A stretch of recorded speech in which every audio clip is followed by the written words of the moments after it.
Hujambo mtazamaji popote ulipo, hii ni mizizi ya habari. Kama ilivyo ada, tuna mengi tumekuandalia, lakini kwanza tupate yaliyomo.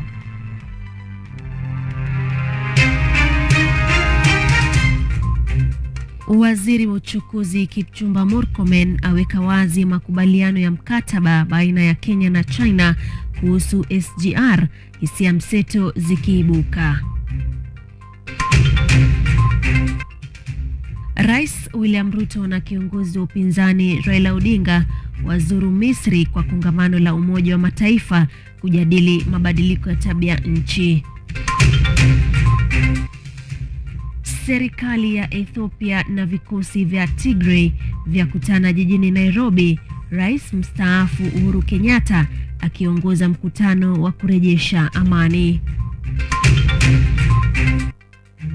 Na muungano wa wahadhiri nchini wasema ongezeko la wanafunzi limelemaza elimu ya vyuo, huku vyuo vikikosa fedha za kutosha.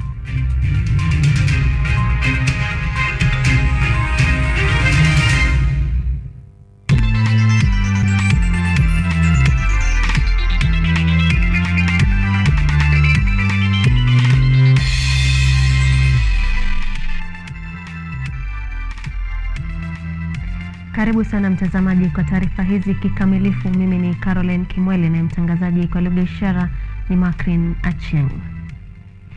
Wiki moja baada ya kuapishwa kama waziri wa uchukuzi, Kipchumba Murkomen amefichua mkataba wa kandarasi ya reli ya kisasa SGR.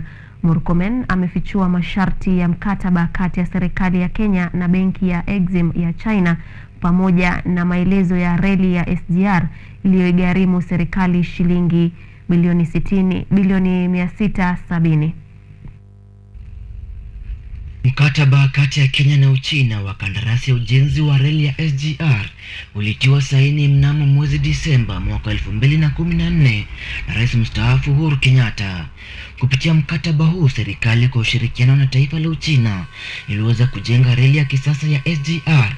Licha ya kuwepo kwa mkataba huu, yale yaliyotiwa saini ilisalia kuwa siri, jambo ambalo liliwashurutisha wanaharakati kuelekea mahakamani kushurutisha serikali kuweka wazi mkataba huo.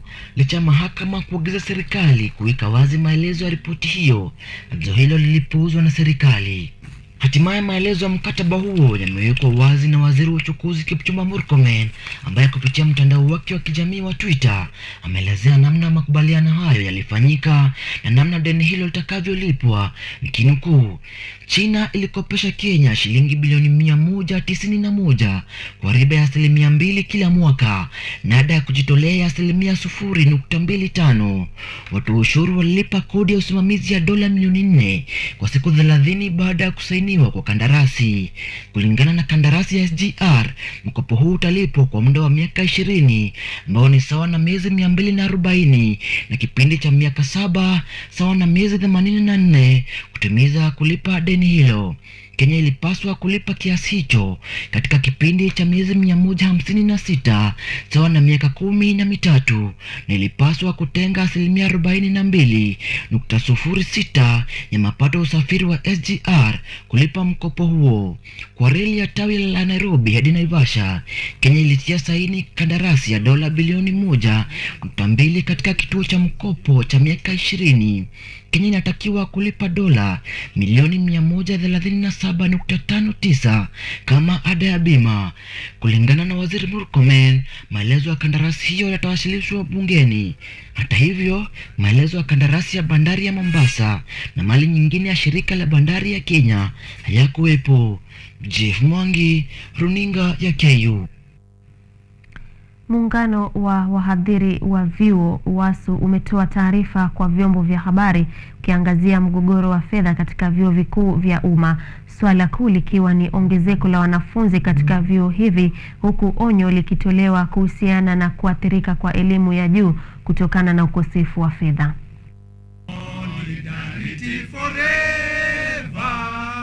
Mapema leo hii viongozi wa muungano wa wahadhiri wa vyuo vikuu UASU wametoa mapendekezo yao kufuatia kauli ya kuondolewa kwa fedha za elimu. Inasemekana kuwa ongezeko la wanafunzi limefanya vyuo hivi kuwa na upungufu wa nafasi za kujifunza na pia wahadhiri. Kulingana na Profesa Emmanuel Osendeke ambaye ndiye kiongozi, amesema kuwa kauli hii itawalazimu kuongeza karo ya shule. That the government is not going to fund universities as this implication. It means now he has given universities free will to charge fees at market rate.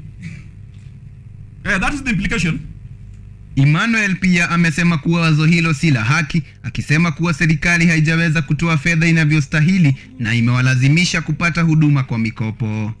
Vilevile, viongozi hao wametangaza kutoa fiku wajibu wa fedha za kisheria kwa shirika kama Mamlaka ya Mapato Kenya, sababu kuu ikiwa ni serikali kutotimiza malipo yanayofaa ili yaweze kutumika. More disturbing is the inability of public universities to meet their financial statutory obligations to Kenya Revenue Authority, National Social Security Fund, National Hospital Insurance Fund on a regular basis. This is because the government capitation cannot fully support the respective universities' payroll expenditure as well as other recurrent expenditures in terms of operation and maintenance. Viongozi hawa pia wamesisitiza kuwa Wizara ya Elimu imefeli, Osendeke akimtaka Waziri wa Elimu Ezekiel Machogu kufanya kazi kwa mujibu wa manifesto ya Rais William Ruto ili kutimiza ahadi alizotoa kwa wizara hii ya elimu. We want him to come in the open and tell us what he meant. Because as a union, we can petition the president so that he's being removed there forthwith. Does he understand that the president signed a charter with members of the university community?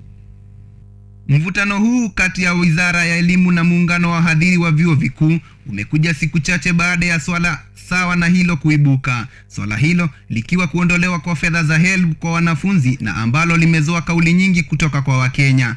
Hizi ni baadhi tu za kauli zilizotolewa na Wakenya. Je, nauliza swali moja. Kutoa HELB ndio bottom up? Government is investing in around 100,000 students every year wanatumia HELB, but the government is not getting back that money because we don't have that field where it will accommodate all the graduates. Hii maneno ya kutoa HELB maneno ya kushangaza sana. Juu inaonesha ule mtu alitoa hiyo kitu ajali mwanafunzi wa Kenya.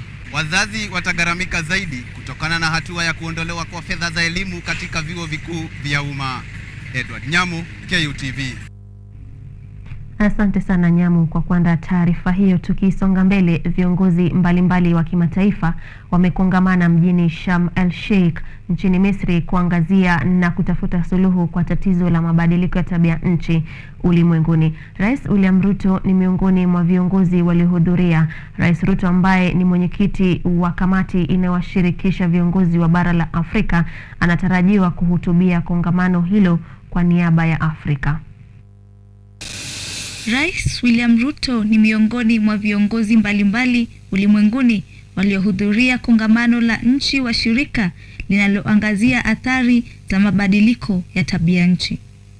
Rais Ruto anatarajiwa kuhutubia kongamano hili akiwakilisha taifa la Kenya na bara la Afrika kuhusiana na mbinu hitajika zitakazosaidia Afrika kukabili tatizo la mabadiliko ya tabia nchi. Miongoni mwa yale ambayo Rais Ruto atakuwa akiangazia ni pamoja na kuzirai mataifa mbalimbali ulimwenguni kuweka mikakati mahususi ya kuilinda mazingira, kuomba kufuatwa na kutekelezwa kwa makubaliano yaliyowekwa na mataifa washirika ya kuilinda mazingira. Mataifa ya Afrika yapewe fidia kwa kuathiriwa pakubwa na mabadiliko ya tabia nchi, pamoja na kuelezea mipango ya taifa la Kenya ya kukabili tatizo la mabadiliko ya tabia nchi.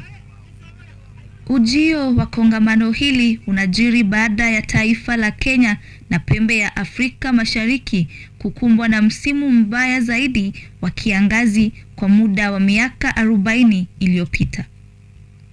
Kulingana na ripoti ya shirika la UNICEF, zaidi ya watu milioni 20 wakiwemo watoto milioni 10 kutoka mataifa ya Djibouti, Kenya na Somalia wanahitaji msaada wa chakula na maji kutokana na makali ya njaa. Kongamano hili lilifunguliwa rasmi tarehe 6 mwezi Novemba na kutarajiwa kutamatika tarehe 18 Novemba, huku ikipata kuhudhuriwa na zaidi ya wajumbe 50,000 ulimwenguni. Jacqueline Wanjiru, Runinga ya KU. Kinara wa chama cha ODM Raila Odinga amesafiri mapema hii leo kuelekea nchini Misri kuhudhuria kongamano la mabadiliko ya tabia nchi makala 27. Kongamano hili limewaleta pamoja zaidi ya viongozi 130 ulimwenguni kujadili namna ya kukabili tatizo la mabadiliko ya tabia nchi duniani. Kulingana na taarifa kwa vyombo vya habari kutoka kwa usimamizi wa chama cha ODM, Odinga anatarajiwa kuhutubia kongamano hili kama mwakilishi mkuu wa Muungano wa Afrika. Kongamano hili lilifunguliwa tarehe 6 mwezi Novemba na kutarajiwa kutamatika tarehe 18 mwezi Novemba.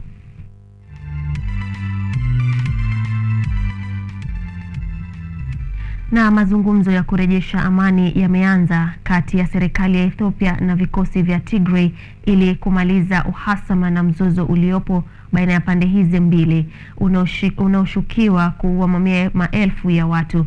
Mkutano huo unaofanyika Moran Center, mji wa Karen, umeanza leo na unahusisha makamanda wa kijeshi wa pande zote mbili pamoja na wajumbe wakuu wa kisiasa akiwemo Rais mstaafu Uhuru Kenyatta.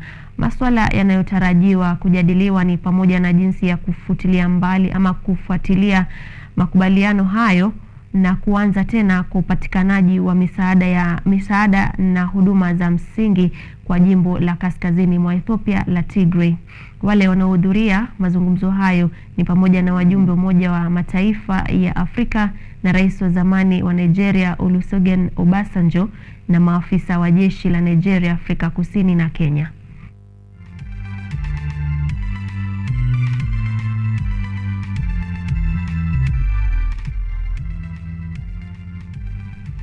Na mtazamaji, ni ruhusu nipate tama la maji, tunarudi.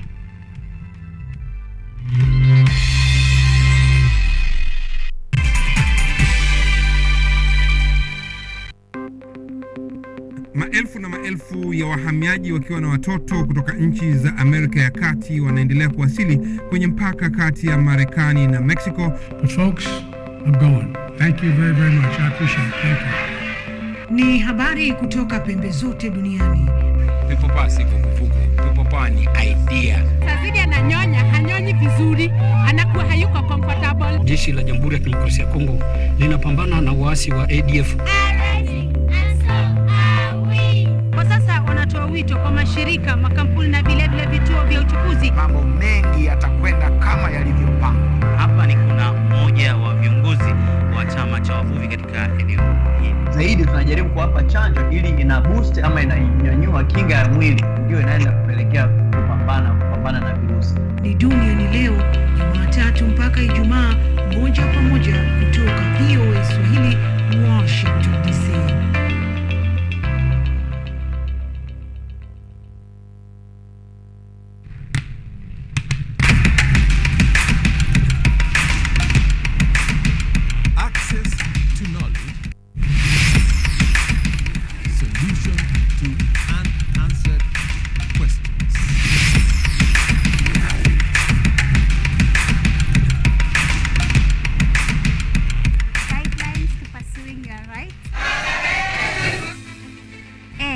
Repossessing your property, intellectual or material. This and more, only on Law Matters.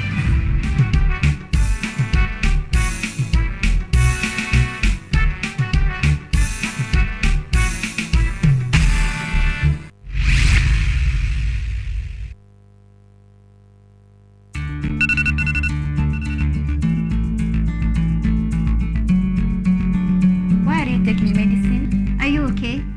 Yes, I am. The tablet is for HIV prevention. Pre-exposure prophylaxis, PrEP, refers to antiretroviral drugs taken daily by HIV-negative people who are at ongoing risk of HIV infection to reduce their chances of becoming infected. If used consistently, PrEP can reduce the risk of HIV infection by over 90%. However, because it does not protect against unplanned pregnancy, it should always be used with a family planning method. To get PrEP and any other HIV prevention method, visit a healthcare provider.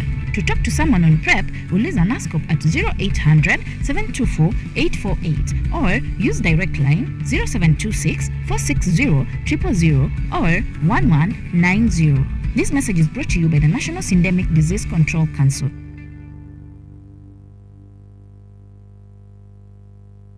Vera Beauty and Fashion College is focused on being the leading technical and vocational training institute in the region. Our team possesses in-depth knowledge and extensive experience in the industry, offering thorough training in cosmetology, hairdressing, interior design, creative arts, training of trainers, nail technology, and fashion design, with branches in Nairobi, Thika, Meru, Eldoret, and now in Mombasa. Our courses ensure that learners are completely equipped with knowledge, competency, and employability skills. Enroll today to be a part of a center of excellence.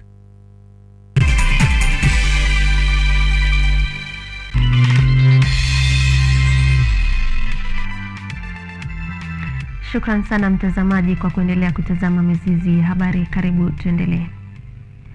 Marubani 20 wamerejea kazini katika ngatua ya kimataifa ya Jomo Kenyatta JKIA, siku ambayo safari za ndege 47 zimefutiliwa mbali na shirika la ndege la Kenya Airways likirejesha shughuli katika mataifa ya Ethiopia, Uganda, Entebbe, Dar es Salaam Tanzania na Lusaka Zambia, ambayo ni 20% ya mtandao wao usafiri. Wakati huo marubani 130 wamejisajili wakisema hawako katika hali nzuri kupeperusha ndege, KQ ikiwahitaji kutoa taarifa hiyo ndani ya saa 48 zijazo.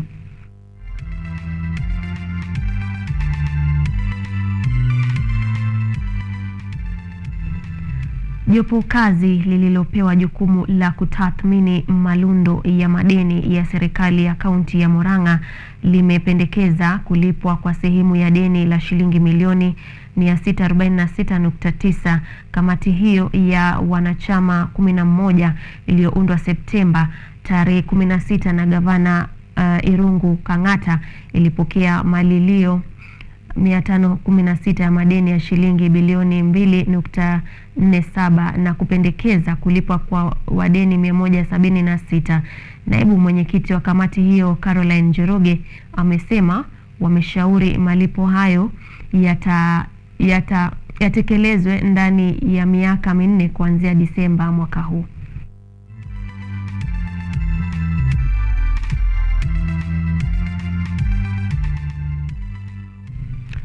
Na kwingineko, mtangazaji mashuhuri Catherine Kasavuli amelazwa katika hospitali ya kitaifa ya Kenyatta Nairobi kwa matibabu ya saratani ya kizazi, kwa kimombo cervical cancer. Kasavuli anaomba wahisani kumsaidia kwa damu anapopokea matibabu kwenye kitengo cha kibinafsi KNH.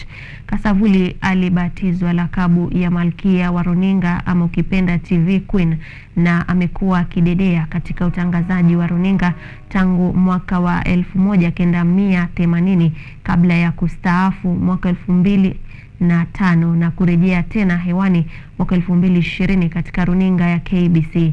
Jamaa na marafiki wanaomba umma umsaidie kwa damu, maombi na himizo wakati huu mgumu.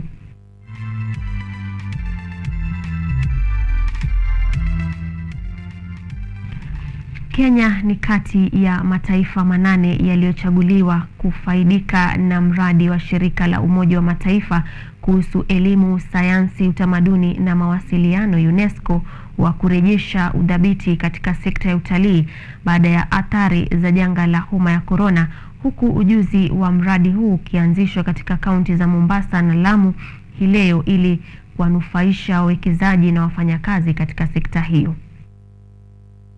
Kenya imefanikiwa kupata nafasi ya kufaidika na mradi wa shirika la Umoja wa Mataifa kuhusu elimu, sayansi, utamaduni na mawasiliano UNESCO, ambapo shughuli ya kueneza ujuzi ilianza katika kaunti za Lamu na Mombasa kwa minajili ya kujuvia zaidi wawekezaji na washikadau katika sekta ya utalii. Kulingana na afisa wa kitaifa wa miradi UNESCO Afrika Mashariki, Judith Ogana, mradi huu unatarajiwa kuwa faida kwa sekta za utalii zilizofifia kutokana na janga la homa ya corona. So the idea was really to see how we can build resilience in spaces and in places of tourism interest. So the work that has been discussed and proposed has really come from the communities. What has happened is that the site managers have engaged the community, and that is from the wazés to the young people, to see what it is that they want to change. Gavana wa kaunti ya Lamu Isa Timami alipongeza shirika la UNESCO kwa kuanzisha mradi huu, akisema kuwa kaunti ya Lamu imevutia watalii wengi kutoka pembe zote za dunia. Lamu town in particular, we are very proud that it is listed on UNESCO's World Heritage List due to its outstanding culture. Mradi huu wa UNESCO ambao unaungwa mkono na mashirika ya utalii na makavazi nchini unaazimia kuweka mikakati ya kufanya Kenya kuwa nchi tajika katika utalii. Jacqueline Wanjiru, Runinga ya KU.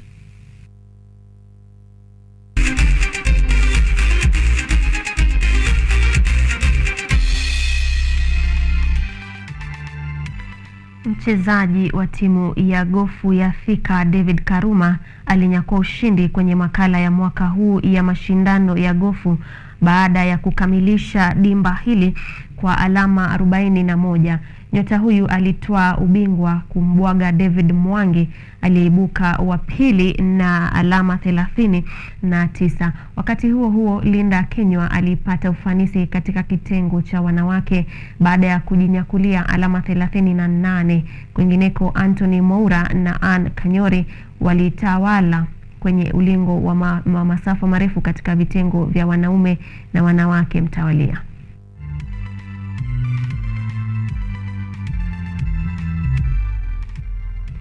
Timu ya Southampton inayoshiriki ligi kuu ya Uingereza imempiga kalamu kocha wao Ralph Hasenhuttl baada ya kupokezwa kichapo cha nyumbani cha 4-1 hapo jana na timu ya Newcastle, matokeo yaliyowadumisha katika nafasi ya 18 kwenye jedwali la ligi hiyo.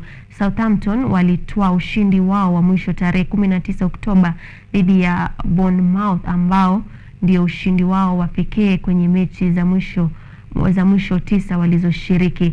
Hasenhuttl ndiye kocha wa tatu kutimuliwa msimu huu baada ya Scott Parker na Thomas Tuchel, na anaiacha klabu hiyo na alama 12 katika michuano 14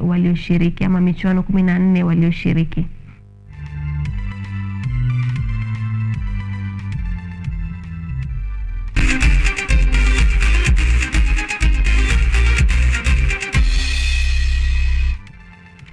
Na mtazamaji, ni hayo tu kwa mizizi ya habari siku hii ya leo. Mengi zaidi ni hapo mwendo wa saa 3 naye Umondi Otieno.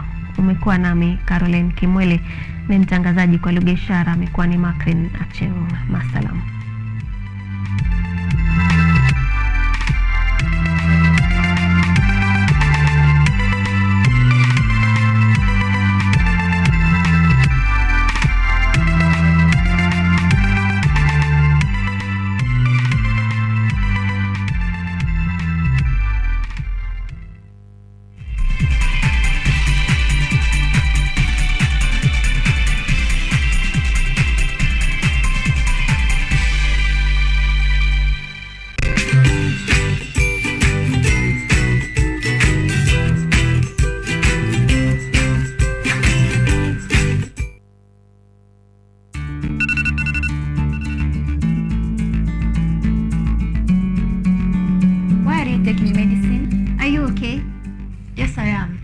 The tablet is for HIV prevention.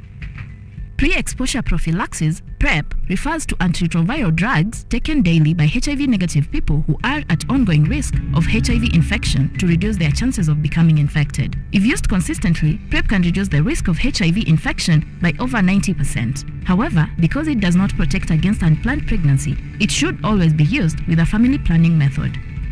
To get PrEP and any other HIV prevention method, visit a healthcare provider. To talk to someone on PrEP, uliza NASCOP at 0800 724 848 or use direct line 0726 460 000 or 1190. This message is brought to you by the National Syndemic Disease Control Council.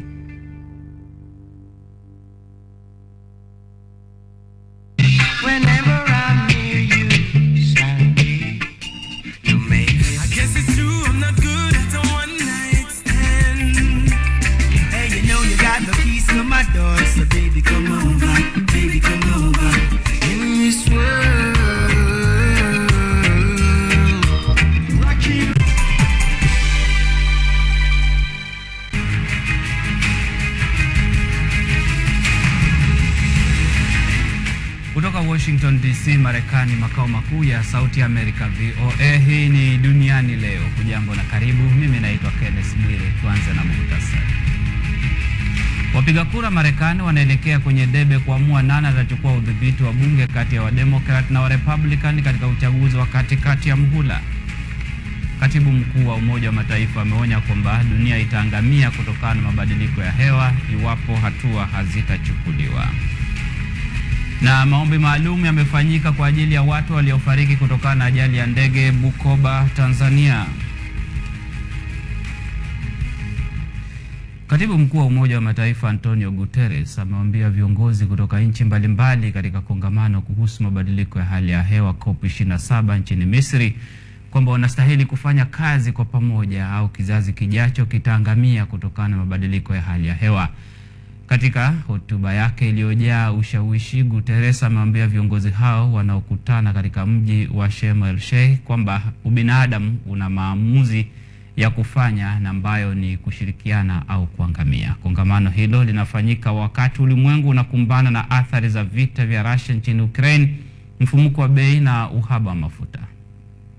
This UN Climate Conference is a reminder that the answer is in our hands. Kongamano hilo la Umoja wa Mataifa linalenga kuwakumbusha kwamba jawabu lipo mikononi mwetu na muda unakwenda mbio sana. Tupo katika vita kuokoa maisha yetu. Inaonekana tunapoteza vita hivyo. Uchafuzi wa hewa kutokana na gesi za viwandani umeongezeka. Kiwango cha joto kimeongezeka na tunaelekea katika hali ambayo itakuwa vigumu sana kubadilisha. Guterres ametoa wito wa kuwepo makubaliano kati ya mataifa tajiri duniani na maskini kuachana na matumizi ya mkaa katika kuzalisha nishati na kuwekeza katika nchi maskini ili kupunguza uchafuzi wa hewa pamoja na kukabiliana na ongezeko la joto. Ameziomba nchi kukubaliana kuachana na matumizi ya mkaa ifikapo mwaka 2040 ambao unazalisha kiwango kikubwa cha hewa ya carbon. Rais wa Misri Abdel Fattah al-Sisi amesisitiza kwamba nchi za Afrika zinabeba mzigo wa madhara ya mabadiliko ya hali ya hewa. Ni muhimu kwa nchi zote zinazoendelea hasa barani Afrika kuhisi kwamba maslahi yake yanashughulikiwa ipasavyo na kwamba zinawajibika kulingana na uwezo wake, zinapata msaada wa kutosha kulingana na sera ya kila mmoja wetu kubeba mzigo huu na kutimiza majukumu yake. Licha ya miongo kadhaa ya mazungumzo kuhusu mabadiliko ya hali ya hewa, kongamano linalofanyika Misri la 27 na mafanikio ni machache sana yamepatikana kuokoa ulimwengu kutokana na kuongezeka kwa hali ya joto, huku nchi zikikosa kuchukua hatua za haraka kutekeleza makubaliano yanayofikiwa.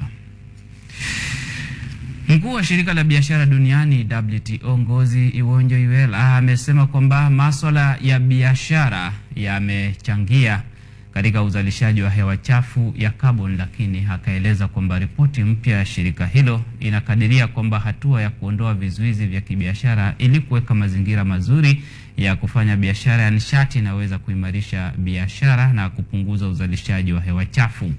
Okonjo Iweala amesema kwamba ripoti ya WTO inaeleza kwamba biashara imesaidia kupunguza bei ya vifaa vya kuzalisha umeme kwa kutumia jua kwa 97% tangu mwaka 1990. Efforts are afoot to make sure Juhudi zinaendelea kuhakikisha kwamba tunaunga mkono juhudi za kufanya biashara kwa urahisi sana na ambazo zinaweza kusaidia kuwepo kwa nishati safi. Nina maana kwamba tunaweza kutoa mfano maalum ya mambo yanayoendelea, lakini tungependa kufafanua kwamba biashara ni sehemu ya suluhu ya kuzuia uzalishaji wa hewa chafu ifikapo mwaka 2050. Hata hivyo, ripoti hiyo imesema kwamba biashara ya kimataifa imechangia 30% ya hewa ya carbon katika mazingira kufikia mwaka 2018. Hii ni Duniani Leo. Shirika la ndege la Kenya Airways limetangaza mipango ya kuajiri marubani wapya kuchukua nafasi za marubani ambao wamegoma kwa siku ya 3 sasa. Mgomo wa marubani umeathiri abiria pamoja na usafirishaji wa maua na mboga zinazohitajika kwa haraka. Serikali ya Kenya imetangaza hasara ya zaidi ya shilingi milioni 200 kila siku kutokana na mgomo huo, anavyoripoti mwandishi wetu wa Nairobi, Huba Abdi. Huku mamia ya safari za ndege zikikatishwa na shirika la Kenya Airways na kuacha maelfu ya watu wakiwa wamekwama, wakulima wanaosafirisha mazao nje ya nchi wanakadiria hasara kubwa, kwani mgomo wa marubani wa Kenya Airways umesababisha mazao kuharibika na wakulima sasa wanahofia huenda kandarasi zao na mataifa ya nje yakafutiliwa mbali iwapo mzozo huo hautatatuliwa kwa wakati. KQ inabeba an average ya 100 tons of fresh produce kwa siku, and alafu kila siku wanakosa kwenda, tunaona 100 tons inaenda chini, and that is quite heavy. Na mazungumzo yanaendelea, lakini kwetu sisi yanaendelea kwa upole sana, sababu haja yetu si mazungumzo, haja yetu ni kuwa ndege zina fly. Kwa hizo 100 tons average 25% ni ya nyama kuelekea particularly UAE, pande wa UAE, alafu hizo zingine ni fruits, vegetable, herbs, spices na flowers ambazo zinaelekea generally Europe. Waziri wa kilimo nchini Kenya Mithika Linturi ameeleza kuwa ni pigo kwa taifa hasa katika sekta ya ukulima, kwani fedha nyingi zinapotea kila siku kutokana na mgomo wa marubani wa Kenya Airways. Sekta yetu ya horticulture inapoteza kiwango cha milioni 200 kwa siku, sababu maua yale tunayopeleka kule Amsterdam, nyama ambayo inapelekwa huko nje haiwezi kusonga. Kwa hivyo ningeomba wa marubani waweze kushirikiana ili biashara yetu ya wakulima wetu isiharibike zaidi, na niko na imani sababu kuna mazungumzo yanayoendelea wataweza kuafikiana. Tangu mgomo uanze kutekelezwa, shirika la Kenya Airways haijapeleka mazao yoyote Mashariki ya Kati au bara Europa, na serikali sasa inapania kuwekeza kwa ndege za mizigo ili kukabili matatizo kama haya siku za usoni. Sio tu exporter, kuna wakulima sasa, unaona hawavuni, unaona sasa wafanyikazi hawaendi kazi, unaona sasa chakula kinabaki, unaona sasa soko za nyumbani zinaumia, and then soko huko nje za Ulaya hazijui kama zitaweka order ama hapana, hazijui kama kesho itapatikana. So kwetu sisi inaenda kuwa perfect because soko itaanza kutafuta alternative, na ikianza kutafuta alternative sasa sisi tutaumia. Sababu ukiangalia investment ya ndege ya kuweza kubeba mizigo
wanataka kuchukua udhibiti wa mabaraza hayo yote mawili ili kumzuia Biden kuendelea mbele na hivyo kujitayarisha kwa uchaguzi mkuu wa mwaka 2024.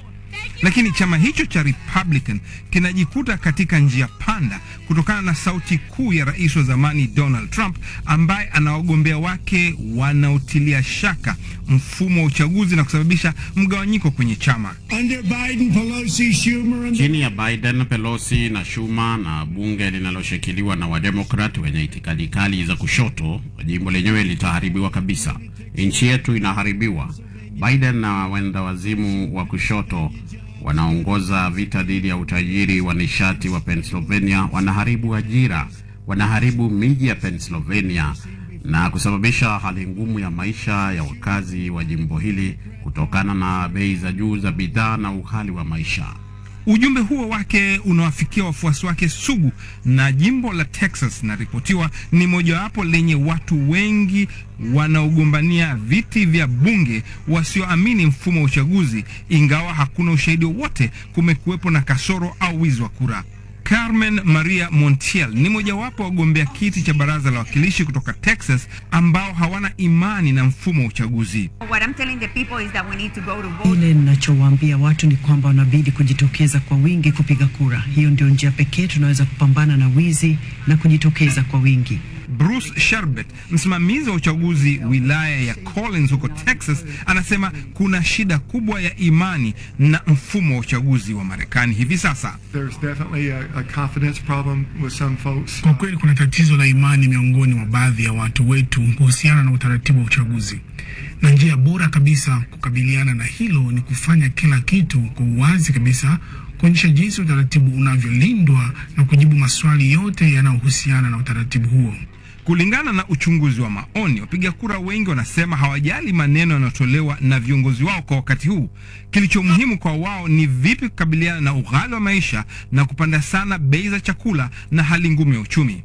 Mwelekeo huo ndio unawapatia Democrats wasiwasi mkubwa, kwani walikuwa na uhakika wimbi liko upande wao, hasa kutokana na kuondolewa sheria ya utoaji mimba. Na hivi sasa wagombea wa chama hicho wanajaribu kuzungumza sawa na wale wa Republican juu ya uchumi kuliko kufuata mwongozo wa viongozi wa chama. I want people here to know that, like, I will part ways with the Democrats. Ninawataka watu hapa wafahamu kwamba kama wao nitajitenga na Wademokrati ikihitajika, na nitakubaliana na wapinzani wangu kama Trump juu ya masuala ya biashara na mengineo kama matumizi ya ulinzi. Kwa hiyo kama mnavyofahamu, kwangu mimi kile kilicho muhimu kwa wananchi ndicho nitakachofuata. Mimi ni mtu huru kwa niaba ya tabaka la wafanyakazi. Kwa hiyo ushindi wa kesho utategemea ni nani anayejitokeza kwa wingi kupiga kura. Kwa Democrats wanahitaji kuona Wamarekani wenye asili ya Kiafrika, vijana, wanawake na Wamarekani wengine wenye asili ya kigeni wakijitokeza kwa wingi. Wa Republicans wanataka kuhakikisha wakazi wa mashambani na wazungu wengi na wazee wanajitokeza kupiga kura. Basi tusiandikie mate wakati wino upo. Wachambuzi wanasema kesho usiku utakuwa mrefu kujua nani ataibuka mshindi, kwa sababu hesabu zitachukua muda mrefu. Abdul Shakur Abud, Sauti ya Amerika, Washington. Narejea na sehemu ya pili ambayo vile vile itakuwa na siasa za Marekani. Hii ni Sauti ya Amerika.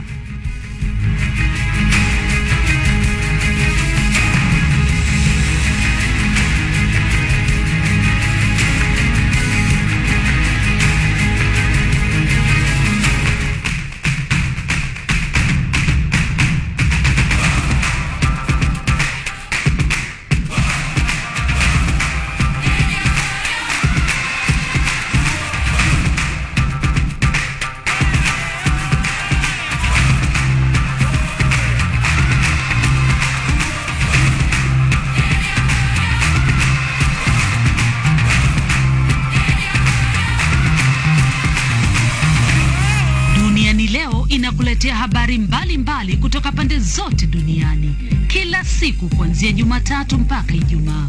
Kupitia washirika wetu tunakuletea uchambuzi wa habari ulio makini kutoka kwa wataalamu walioko kote ulimwenguni. Bila kusahau habari za michezo, habari za afya, ulimwengu wa biashara na teknolojia, habari za burudani tupate kila siku kupitia washirika wetu. Hii ni Duniani Leo, matangazo ya Sauti ya Amerika VOA. Karibu katika sehemu ya pili.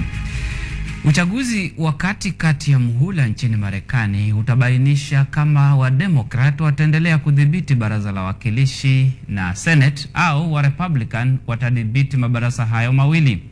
Baadhi ya wagombea wa Republican tayari wanalalamikia kile wanachosema kukiuka uadilifu wa uchaguzi, huku makundi yasiyoegemea upande wowote yakiwa yanafuatilia kwa karibu sana uchaguzi huo. Uchaguzi wa Jumanne utaadhimisha kuhitimisha upigaji kura wa mapema na wapiga kura kufika kwenye vituo vya kupigia kura katika uchaguzi wa katikati ya muhula mwaka 2022. Wademokrati hivi sasa wanashikilia wingi katika bunge, lakini kama historia ni ishara, chama cha Rais Joe Biden huenda kikapoteza dazeni ya viti katika baraza la wawakilishi na viti kadhaa katika Senate vya kutosha kubadili udhibiti wa bunge kwa chama cha Republican. Wademokrati wanasema uamuzi wa mahakama ya juu mapema mwaka huu kubadili haki ya mwanamke katika utoaji mimba itawasukuma wapiga kura kwenye vituo licha ya kupanda kwa mfumuko wa bei ambao unawaumiza Wamarekani wa kawaida. Ingawaje uchumi wetu si mzuri, watu wanafikiria na kusema, hebu subiri, hiki ni chama kinajaribu kuulinda umoja wetu. Hiki ni chama ambacho kimehakikisha kwamba tunafanya mambo ya kushusha gharama za dawa na kushusha pia gharama za huduma za afya. Hiki ni chama ambacho mwisho wa siku kinajaribu kulinda misingi ya uhuru kama vile haki ya kudhibiti mwili wetu mwenyewe.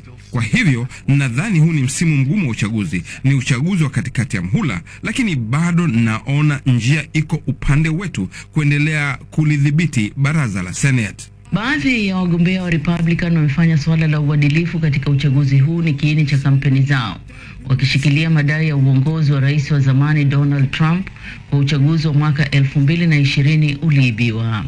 Kwa hiyo katika maeneo kama vile kituo cha Carter huko Atlanta, mwanzilishi wake rais wa zamani Jimmy Carter na mkewe Rosalynn wanaopatia mafunzo wasimamizi wasioelemea upande wowote katika uchaguzi huko kaunti ya Fulton, Georgia, katika jimbo ambalo limezidi kuwa moja lenye ushindani mkali sana kwa nafasi ya Senate. Mdemokrat na mchungaji Raphael Warnock anakabiliana na Republican na mchezaji wa zamani wa football Herschel Walker katika kinyang'anyiro chenye ushindani mkubwa sana. Wamarekani wenyewe wanaanza kuwa na imani ndogo katika uchaguzi. Imani ya umma hivyo ni ndogo. Na hivyo tunaona mtazamo usioelemea upande mmoja kama hatua moja miongoni mwa wahusika tofauti. Lakini tunachoweza kufanya katika uchaguzi kama wafuatiliaji, tunajaribu kuleta uelewano mkubwa zaidi na imani kwa mchakato wa uchaguzi.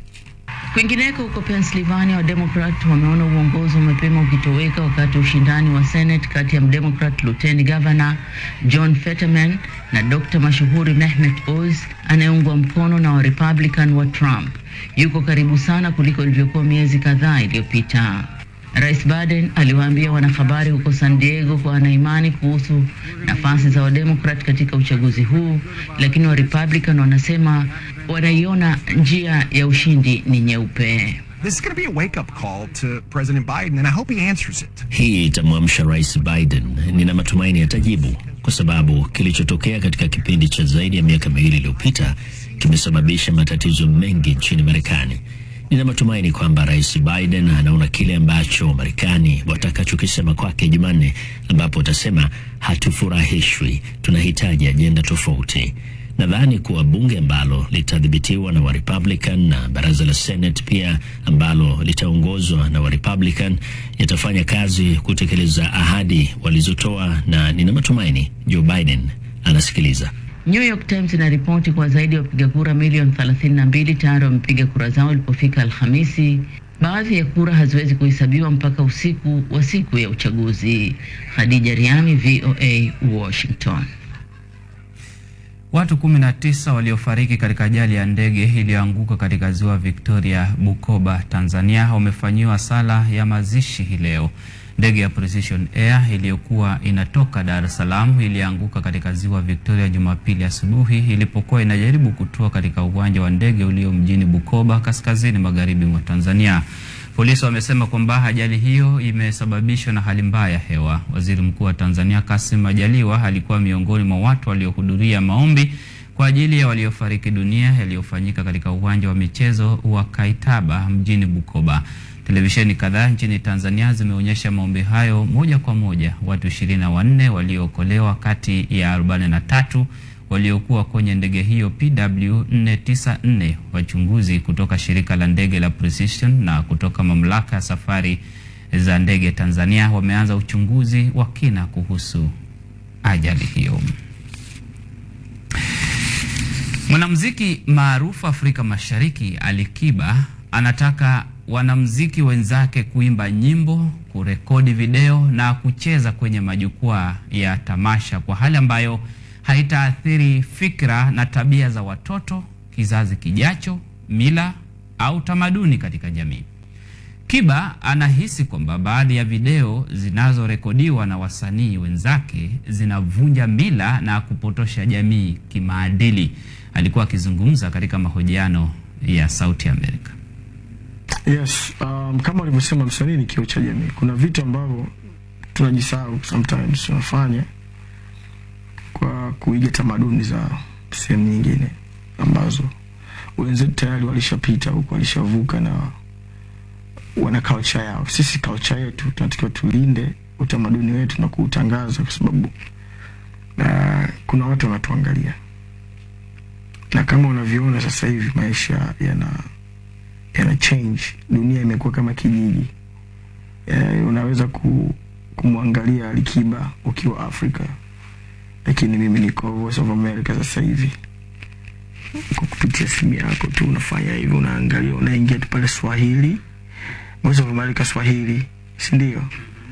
Ukiingia pale unaona Ali Kiba anafanya interviews na nini, ama nataka nisikize interview ya Ali Kiba. So mtu anaweza kujua na kujifunza kwa haraka pale pale alipo. Kwa hivyo watoto sasa hivi wengine wanaona, wanakuwa, tunawafundisha vitu vingi kupitia muziki wetu. Sasa kama unaimba music ya kupotosha jamii ama unafanya vitu vya kupotosha, kumbuka kwamba una damage young generation ambayo inakuja, ambao wewe una inspire kuwa kama wewe. Sometimes wengine wanafanya vitu tofauti. Tumi kwangu ikai sana, na mimi nazingatia sana maadili, sababu shabiki yangu namba 1 hapa duniani mimi ni mama yangu. Alhamdulillah yuko hai. Lakini haimaanishi kwamba namuogopa yeye nisifanye kitu, hapana. Namaanisha kwamba kupitia yeye nimeweza kuswala na kuniingia hiyo kwamba I need to do music ya kila mtu. Watoto mpaka wakubwa wapende kusikiliza, the same time na waenjoy. So kuna vitu ambavyo siwezi kufanya katika muziki wangu, kwenye video na kwenye audio. Sasa hivyo unavyoviona, unadhani nini kinatupeleka? It's totally wrong. Si unaona kabisa ni tofauti na maadili ya Kiafrika yetu sisi. Sasa ni nini kinatupeleka huko? Ni mitandao ya kijamii inatuvutia huko, kwamba twende YouTube, kwa likes ama ni nini? Yes, I believe kaka zetu, baba zetu, dada zetu, mama zetu walishafanyaga hivyo vitu. Kuna foolish age ambayo automatic hata walimu wakiona wanaanza kukusamea kwa vitu ambavyo unaweza ukawa umefanya, kwa sababu kuna hali inakupitia ya ujana. Lakini watu hawakuwa wakividisplay zamani. Umeelewa? Unapo display unaua kile kizazi ambacho sasa hivi kina uwezo wa kuangalia kila kitu kwenye kiganja kupitia simu. Umeelewa? Lakini kuna ka video ambako kama onekana wanafunzi wanacheza nini pale, that's totally wrong, kwa sababu hakuna mafunzo pale. Ali, hakuna mafunzo, ni kudestroy generation ile.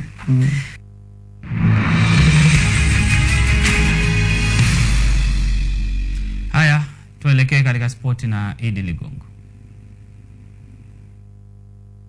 Draw ya klabu bingwa barani Ulaya, hatua ya 16 bora imefanyika, na hakika mashabiki wa soka duniani macho yao yatakuwa zaidi kwenye jiji la Munich na Paris. Manguli wawili wa soka kwa sasa, timu za Paris Saint-Germain na Bayern Munich zitakutana uso kwa uso, ambao mchezo ni ngumu kutabiri, huku baadhi wakisema ni mwendelezo wa nuksi kwa klabu ya PSG ambayo huwa na wakati mgumu wa michuano hiyo. Mtanangi mwingine utakaosubiriwa kwa hamu ni baina ya Liverpool na Real Madrid ambayo ni bingwa mtetezi na marudio ya fainali ya michuano hiyo kwa msimu uliopita. Je, Liverpool watalipiza kisasi cha mbabe wa Champions League wa muda wote Real Madrid? Tusubiri tuone. Man City wenyewe watakutana na Leipzig, huku Benfica ikivaa klabu Brugge. AC Milan itapambana na Tottenham, wakati Frankfurt ikikabili Napoli, ambapo Dortmund itawavaa Chelsea na Inter dhidi ya Porto.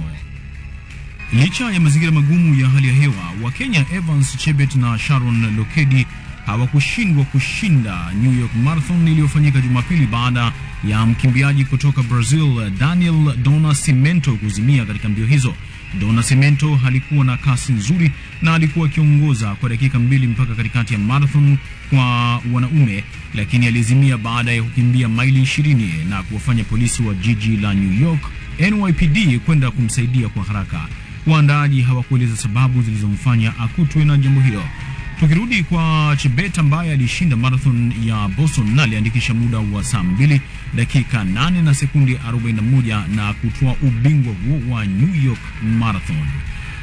Nafasi ya pili ilikwenda kwa Ethiopia kwa Shura Kitata, na watatu aliibuka Abdi Nageye wa Uholanzi. Kwa wanawake, Sharon Lokedei aliandikisha muda wa saa 2 dakika 23 na sekundi 23 na kutoa ubingwa wa New York Marathon kwa upande wa wanawake.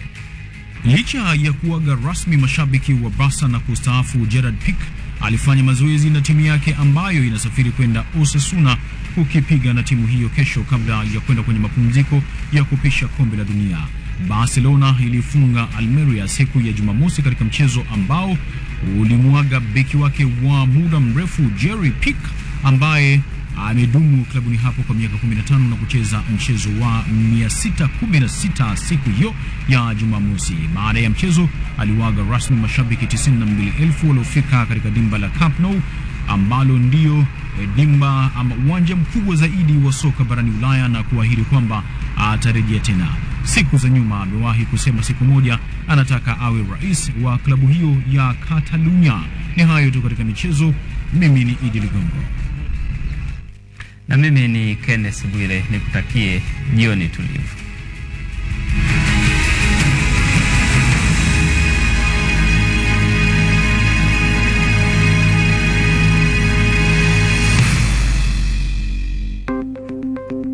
Maelfu na maelfu ya wahamiaji wakiwa na watoto kutoka nchi za Amerika ya Kati wanaendelea kuwasili kwenye mpaka kati ya Marekani na Mexico. But folks, I'm going. Thank you very, very much. I appreciate it. Thank you. Ni habari kutoka pembe zote duniani.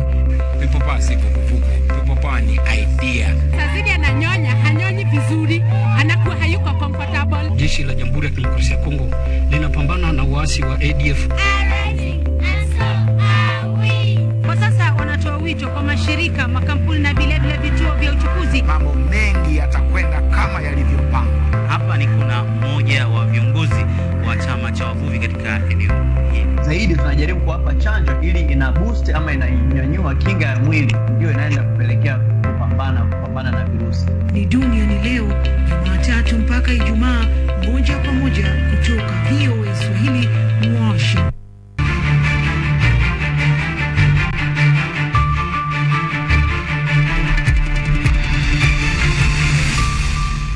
With the UN COP27 climate conference underway in Egypt, African nations are highlighting the impact they are suffering and asking rich nations to help fund remediation. Tanzania mourns the 19 deaths suffered Sunday from a Lake Victoria plane crash authorities are blaming on bad weather. With the U.S. midterm elections already underway and culminating tomorrow, election integrity has become a strong focus by all sides, and already some are crying foul. All this and much more on today's Africa 54.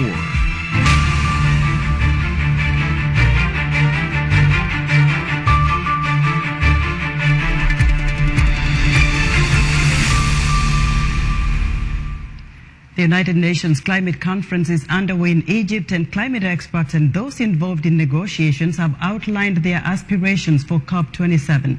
Africa, meanwhile, is struggling to respond to worsening weather extremes. VOA's Paul Ndiho has more.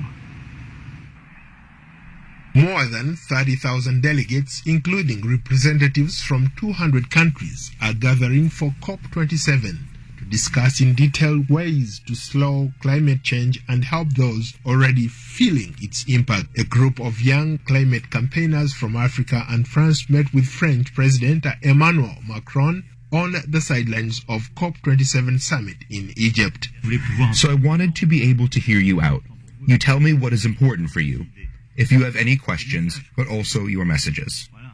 During Macron's discussion with the youth, a Gabonese entrepreneur who runs a food production and distribution farm, stressed the importance of this conference.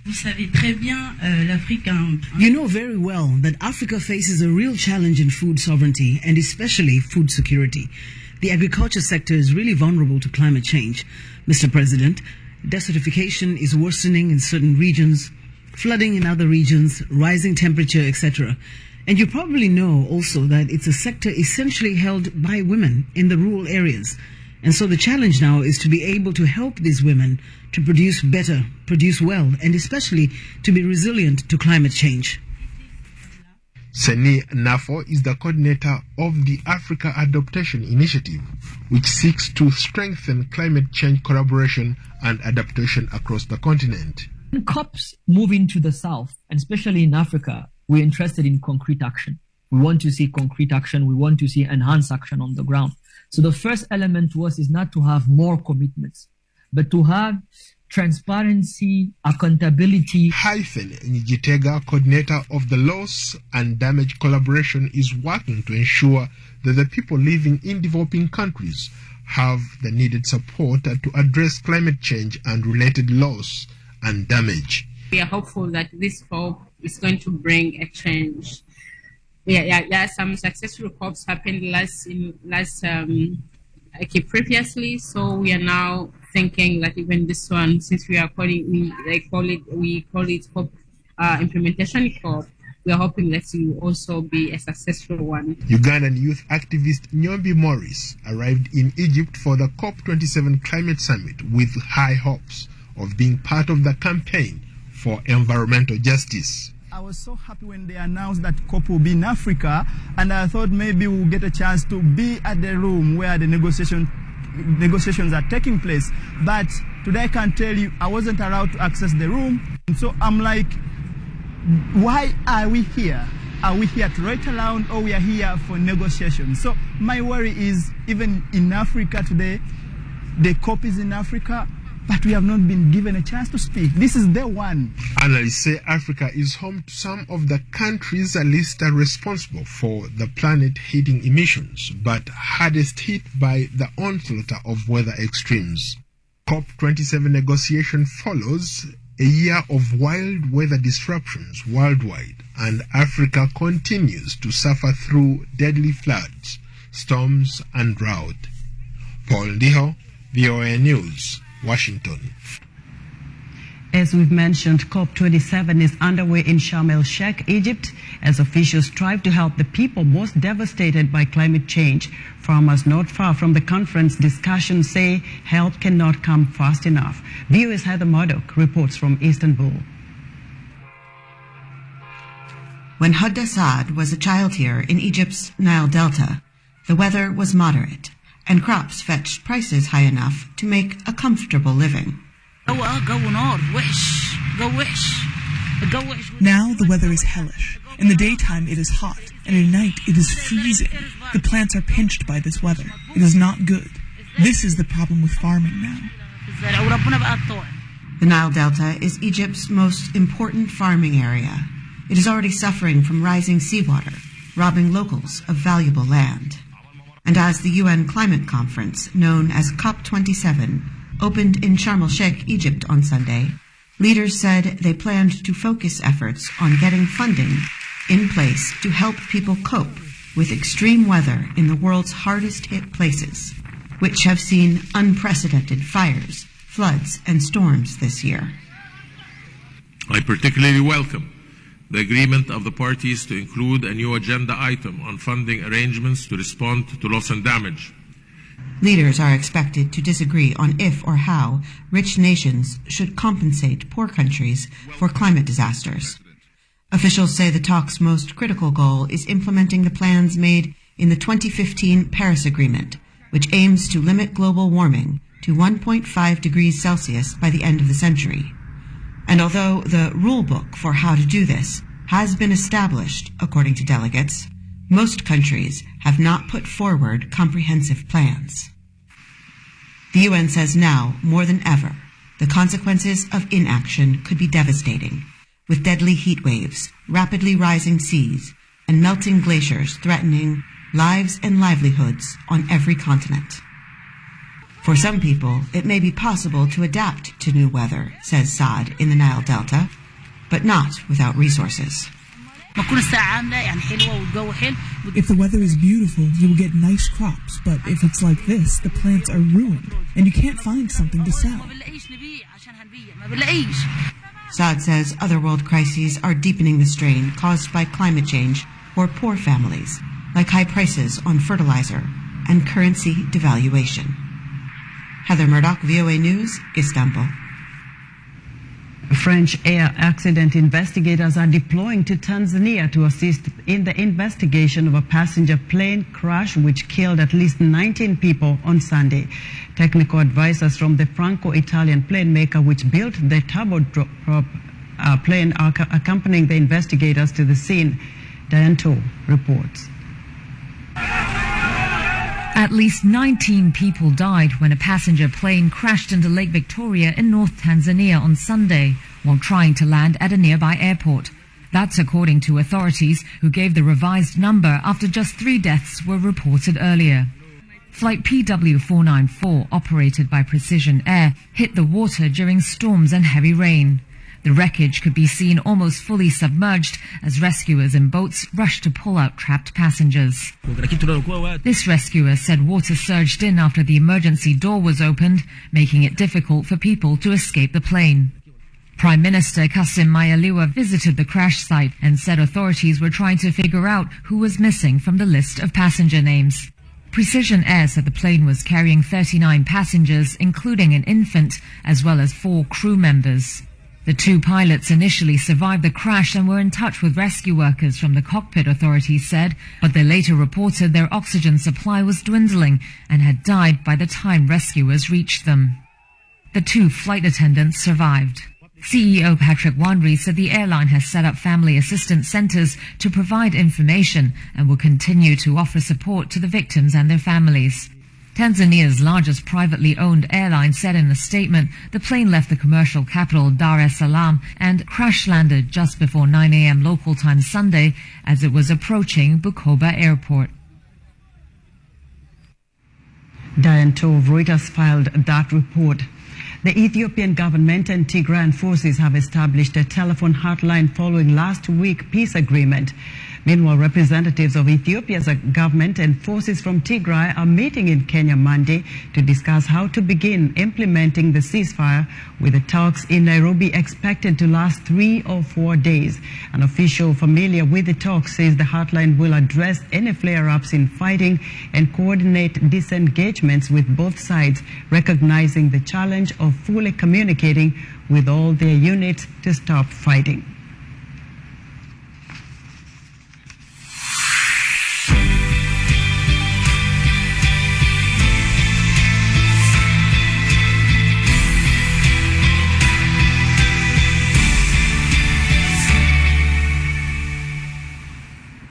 Tuesday's midterm elections in the United States will determine whether Democrats maintain majorities or if Republicans seize power in the House of Representatives and the Senate, both of which are up for grabs. With some Republicans already crying foul on so-called election integrity, non-partisan groups are keeping a close eye on the process. VOA's Arasha Basadi has more. Tuesday's general election will mark the end of early and in-person ballot casting in the 2022 midterm elections.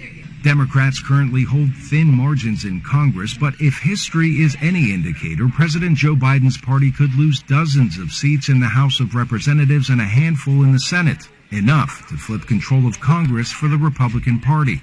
Democrats say the Supreme Court ruling earlier this year overturning a woman's right to an abortion will drive voters to the polls despite rising inflation hurting ordinary Americans. And even though our economy is tough, people think about it and say, wait a minute, this is the party trying to protect unions. This is the party that made sure we did things to lower prescription drug costs and lower healthcare costs. That this is the party, at the end of the day, that's trying to protect fundamental freedoms like the right to control your own body. So I think that this is a tough election season. It's a midterm election, but I still see a pathway for us to maintain control of the Senate. Some Republican candidates have made election integrity a cornerstone of their campaigns, clinging to former President Donald Trump's false claims of a stolen election in 2020.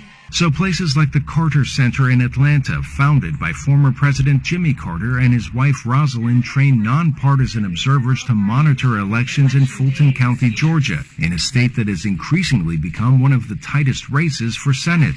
Democrat and pastor Raphael Warnock faces Republican and former football player Herschel Walker in the closely watched race. Americans themselves are starting to have less faith in elections, less public confidence.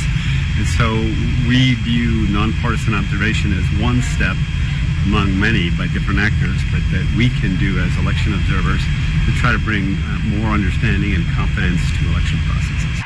Elsewhere in Pennsylvania, Democrats have seen early leads evaporate as the Senate race between Democrat Lieutenant Governor John Fetterman and celebrity Dr. Mehmet Oz, a Trump-backed Republican, is closer than it has been in months. President Biden told reporters in San Diego he's optimistic about Democrats' chances in this election, but Republicans say they see a clear path to victory. This is going to be a wake-up call to President Biden, and I hope he answers it, because what's happened over the last 2 years has really caused a lot of problems in America. I hope that President Biden sees what Americans are going to say to him on Tuesday, which is we're not happy, and we need a different agenda.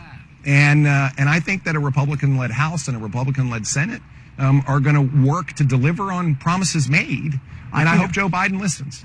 The New York Times reports more than 32 million votes had already been cast as of Thursday, some of which can't be counted until after election night. Arash Arabasadi, VOA News. For more insight into the U.S. midterm elections, I'm joined by Steve Reddish, VOA News Center Executive Producer. Steve, welcome back to Africa 54. Glad to be here. Definitely very excited about what's likely to happen in the next couple of days, but what's at stake in this election? Bottom line at stake in this election is control of Congress. Right now, the Democrats control both the U.S. House of Representatives and the U.S. Senate by very, very slim margins in both houses. So in this election, all 435 seats in the House of Representatives, the lower chamber of Congress, and 1/3 of the seats, 35 actually, more than a third, but slightly more than a third of the 100-seat Senate is up for election. And that's going to determine whether or not President Biden is going to be able to get the rest of his agenda through Congress. If one of the chambers falls to the Republicans, it's unlikely he's going to get much accomplished in the last 2 years of his presidency. But what if it does? What if the Republicans, hold the majority in either the House or the Senate or both? What happens? If the Republicans hold a majority in either house, you're going to see a lot of investigations of the Biden administration. You're going to certainly see an investigation of the president's son, Hunter Biden, and his business dealings mostly with Ukraine. And you're going to likely see a lot of programs being held, dare I say, held hostage by Republicans for some concessions from the Biden administration. So would midterm elections in any way give us a sense of what's likely to happen in the general elections? If looking forward to 2024, possibly. A lot can happen in the 2 years between the midterms and the next presidential election. But what you're going to see is, I think, you're going to see a very close midterms where both parties are going to just kind of jockey for 1 or 2 seats here and there. It's still going to be a very, very close election. So where is the competition most stiff for tomorrow's election? The 3 states to really look at are Wisconsin, Pennsylvania, and Georgia.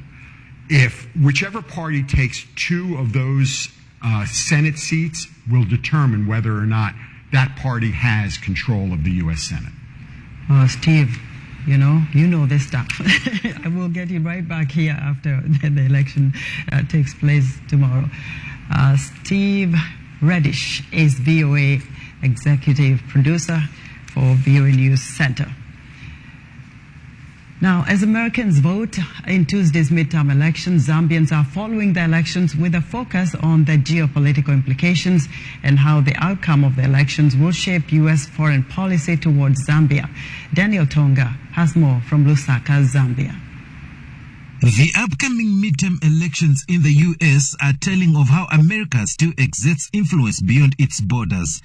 Zambians are calling for voters in the U.S. to elect leaders who will improve U.S. foreign policy towards Zambia.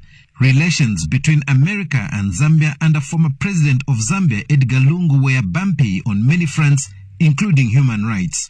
Hopes are rising in Zambia that the midterm election will usher in leaders who will redefine relations. We are just hoping as Zambia that, whatsoever the results of the elections, the midterm elections in America, we should be able to have leaders who will be able to not bring the division and the conflict that we saw when they were proposing to establish a base in Zambia.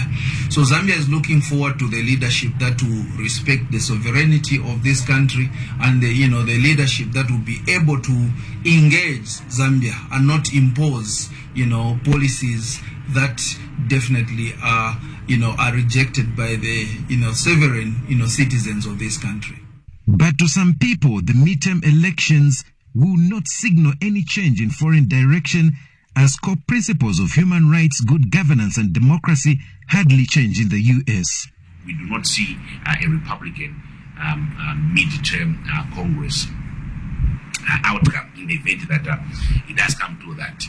That would all of a sudden prevail over the Biden administration to drop the issues of promotion observance as well as protection of human rights. We don't see that happening too much. So there are certain core foreign policy principles that hardly change depending on which party is in office, and we don't see issues of democracy, good governance and human rights changing at all. The midterm elections have also become a reminder that Zambia still depends on the U.S. for aid, and more support for Zambia will still be needed.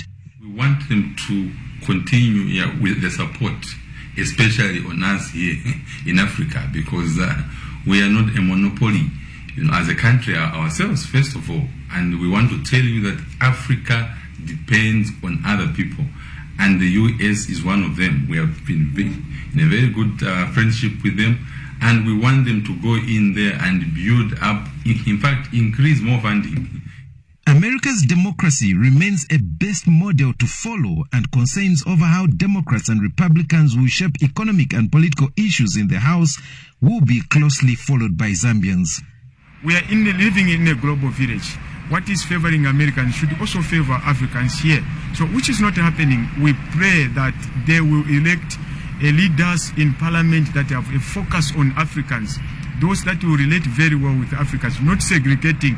This one is not following our policies, not siding with us, then you put them in the corner because they have spoken against the elite Democrats. The outcome of the midterm election will have a major impact on the remaining years of Joe Biden.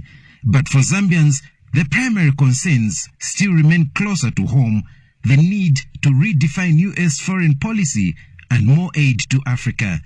Daniel Tonga, VOA News, Lusaka.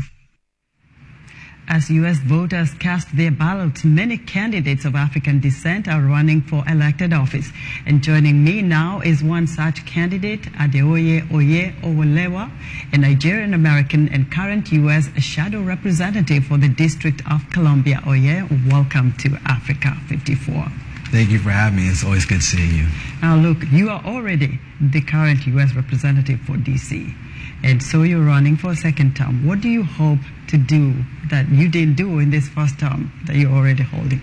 Thank you for that question. In my second term, we hope to build off of the work we've done. We have raised and amplified the case for D.C. statehood, not only in D.C. or even in the United States, but also in African countries as well. We've also successfully introduced a D.C. statehood resolution in West Virginia and hope to amplify and repeat those efforts in other states as well. You know, for a long time, Oye, you have advocated for the statehood of the District of Columbia. A lot of people just know DC, but it's not a state. Right. Why would you advocate for this, and what would it mean if DC became a state? Yeah, DC state is critical because not only do we get to finally have representation on laws that we're taxed to pay for, we're also able to control many things in DC that we currently don't have. Number one, we don't have full control of our law-making system. We don't have control of our criminal justice, and we don't even have control of our budget. So this allows us to have full control over our lives. So who does have that control over the District of Columbia? Right now, the federal government controls everything. We have a president that's the chief of our National Guard. So whether it's COVID response or even what happened on January 6th, DC residents were unable to control our own safety. What other issues are the voters most concerned about in your constituency?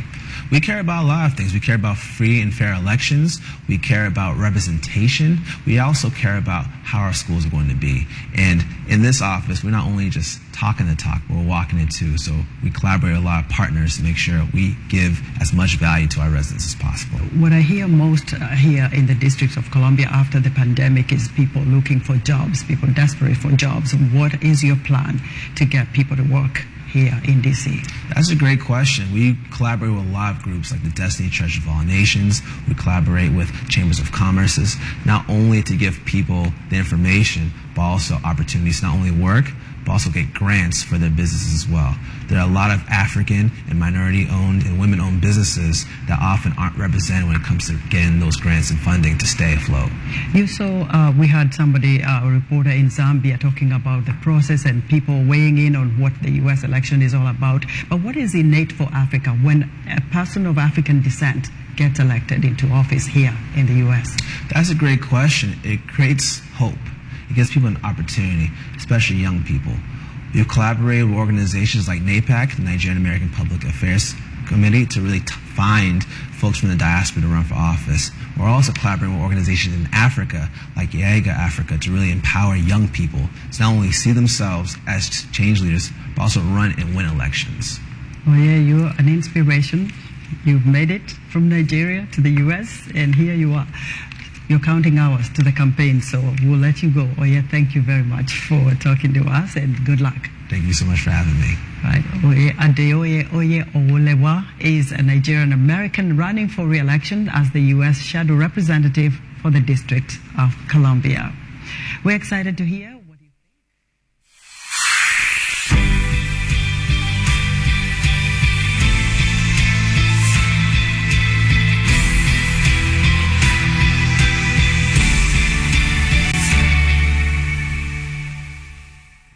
As always, we're excited to hear what you think about Africa 54 and all our VOA Africa programs on our website at voaafrica.com. Still to come, a large hydrocarbon deposit has been discovered off Angola's coast. We'll be back. Health, wellness, sport, beauty, medical breakthroughs. Healthy Living cares about your well-being. What are the main health concerns in Africa and around the world? Find out the latest on coronavirus. Connect with our experts and ask them questions. How long does the virus stay? Join me, Linoch Mudu, in Washington every week on Healthy Living, right here on VOA.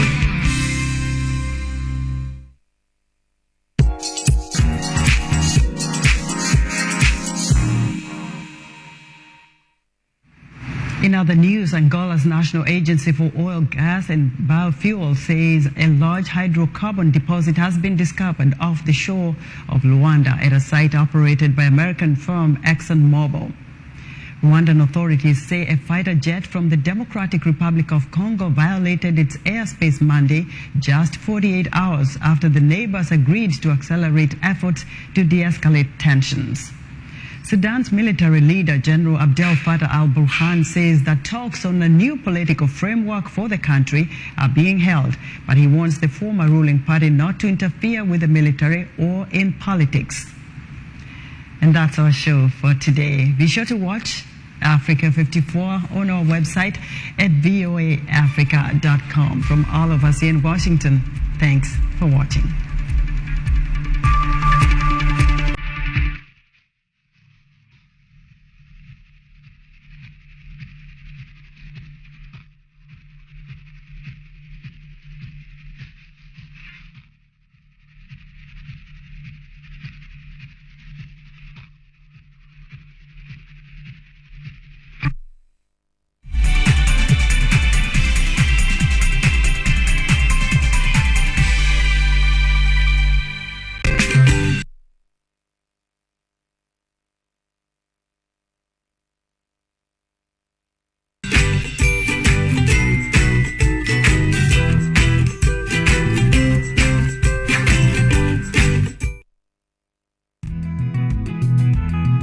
Sasa ni bora zaidi, mwanzo mpya, mambo mapya.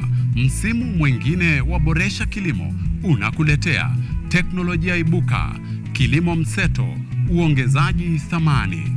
Teknolojia dijitali ya mauzo inawezesha ufikiaji wa masoko. Sokomoko yako, mahangaiko yako ya kufikia masoko yamefika kikomo, manake tunao Mkulima Young. What Mkulima Young does is it connects farmers with the market. Hii ni Boresha Kilimo kwa ushirikiano na Mkulima Young. Atafutaye hachoki na kichoka kesha pata. Kwa makala maalum ya kilimo, ungana nasi kila Jumamosi saa 6:30 kwenye kipindi ukipendacho Boresha Kilimo.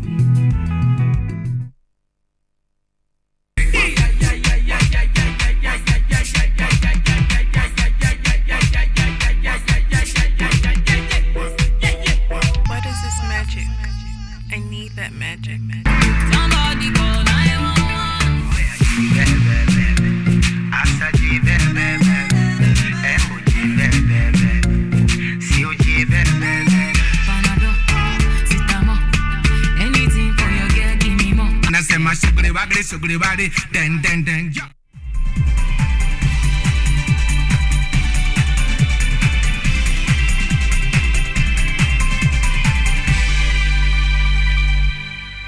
This program is rated PG.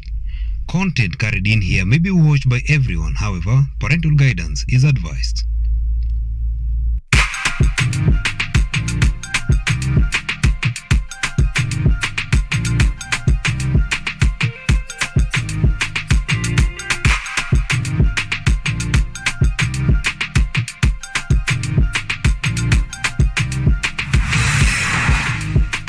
How are you all doing back at home? Well, I'm super excited, super duper happy to have you once again on this great entertainment show. This is none other than The Scrunch Show, and remember, this is a new year, a new start, new look. I know you'll keep on asking what really happened to her, but well, so long as we're looking fly, that's all that matters. Now, on The Scrunch Show, we are here to bring you none but the great hits in the 254, talk about the trending topics as well as great artists who are doing so well in this industry. Now, we're going to be talking about new beginnings, the fear of a new start or a fresh journey. Unakwanga umeogopa nini kuanza kwa maisha? Yeah. So stick around because you're going also to chill around with Fondo Renko, who's one who's one unique officer, and he's here to tell us about how his journey has been and how he started doing music. Remember to keep on sending your feedback at the Scrun Show KE, both on Facebook and Instagram. My name is Katali Kenya, and the Scrun Show begins right away.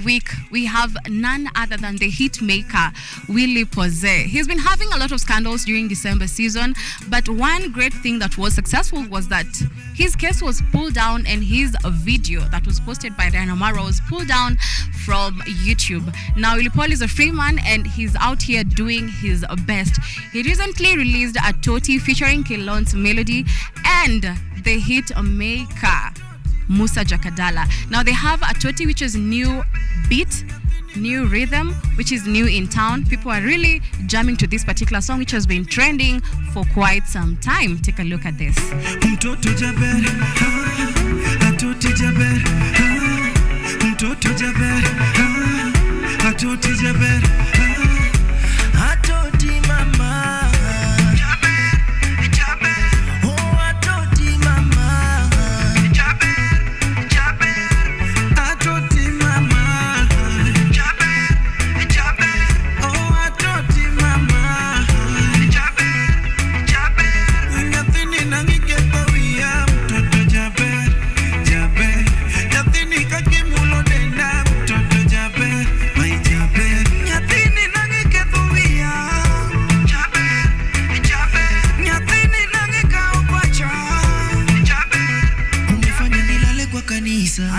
Sababu na kuwaza Toti anmwana mkunaji, ona vile umeketowia hapo nyuma kuna lita ngapi na hizo mitungi ni kilo ngapi?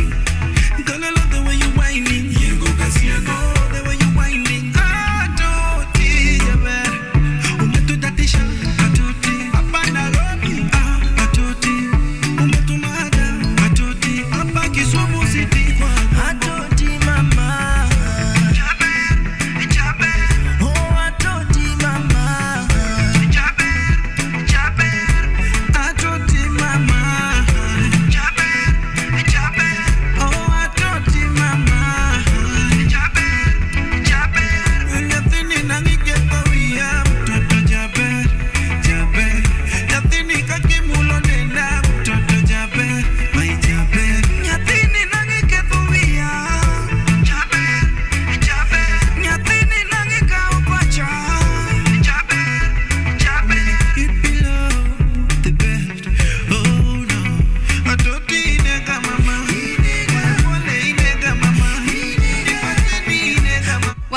Swiftly on this particular segment, you know we are talking about new beginnings. Yeah, financial discipline, it all depends by you, because unajua utapata kesho utakosa. So if you have money, you have to use it discipline wise.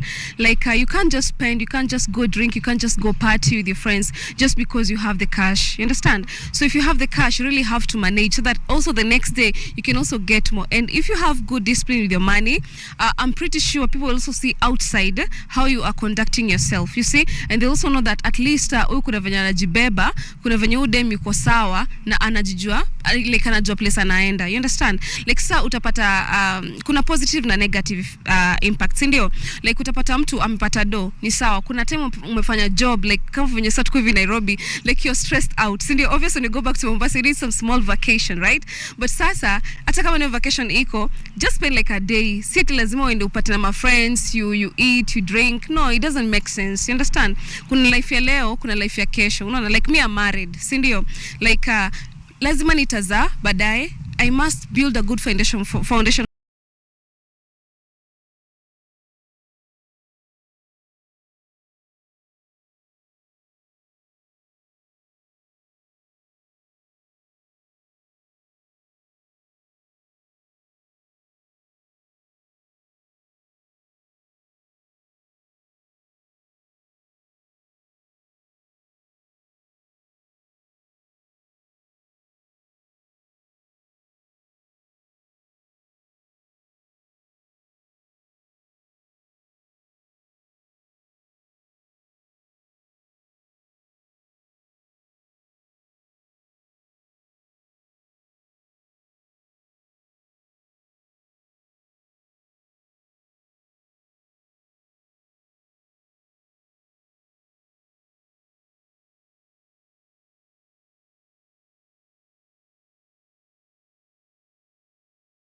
Well, Jalas mentioned that he used to work at KenGen, and this is something that happened to him. This was a big change. He used to clean, and he was promoted to be a storekeeper. Now, while he was doing his normal 8 to 5 job at KenGen, somebody came over and took his job of being a what? A storekeeper. But he was not afraid to start afresh. He went on, kept on doing whatever he loves doing, and look at him right now. You can see what Jalango has been. And this is what he said, that whatever God has planned for you, do not give up. Do not be afraid of starting afresh. It will come back to you in big numbers and in great heights. So do you, and we're here also to keep on supporting whatever you do.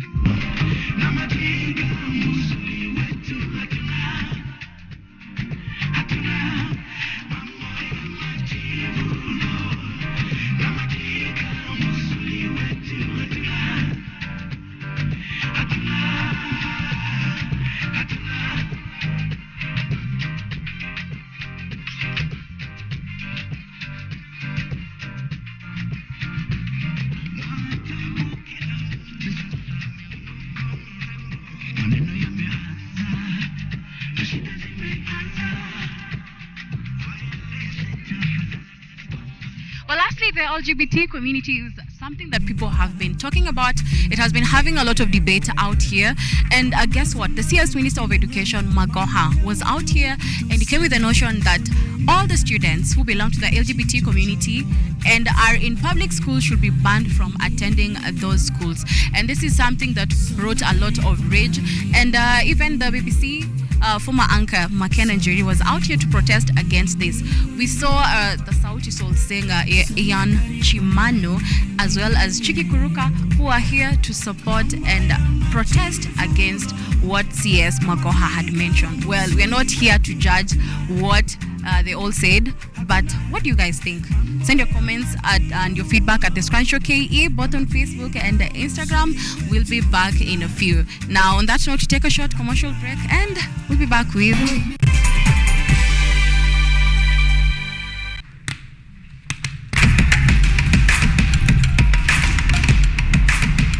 Access to knowledge. Solution to unanswered questions.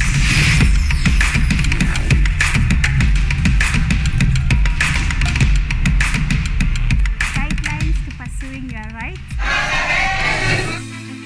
and repossessing your property, intellectual or material.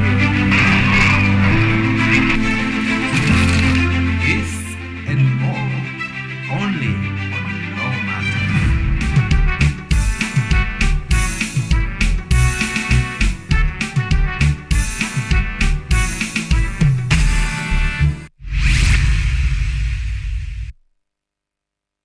The KICD, which stands for Kenya Institute of Curriculum Development, have developed a coding syllabus that will be enshrined in the CBC curriculum. And with equipment such as this, the electronic kit, this will help the country achieve this particular agenda.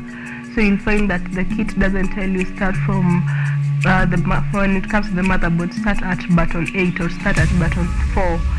It's just a plain motherboard. Every kit comes with a manual.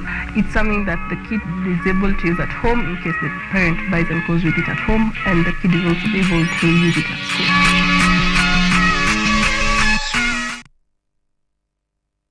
Vera Beauty and Fashion College is focused on being the leading technical and vocational training institute in the region. Our team possesses in-depth knowledge and extensive experience in the industry, offering thorough training in cosmetology, hairdressing, interior design, creative arts, training of trainers, nail technology, and fashion design.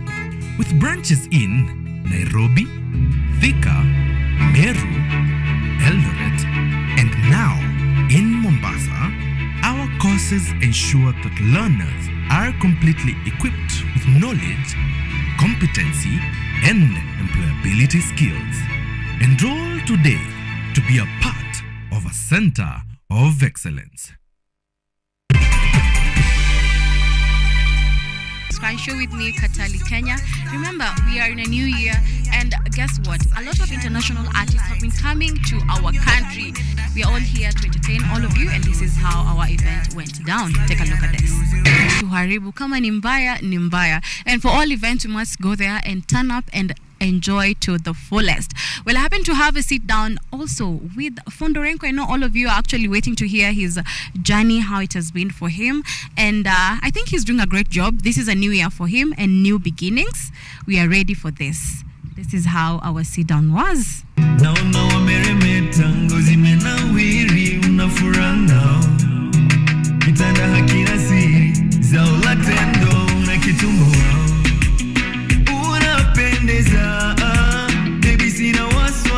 Kwa majina kamili naitwa Timothy Fono Gilbert kutoka 005 County Lamu. Yeah, apart from music bado mimi ni officer na si ati naificha juu ni kazi naipenda na naifanya na ni mali natoa unga, so lazima nipende na nishikilie mzuri.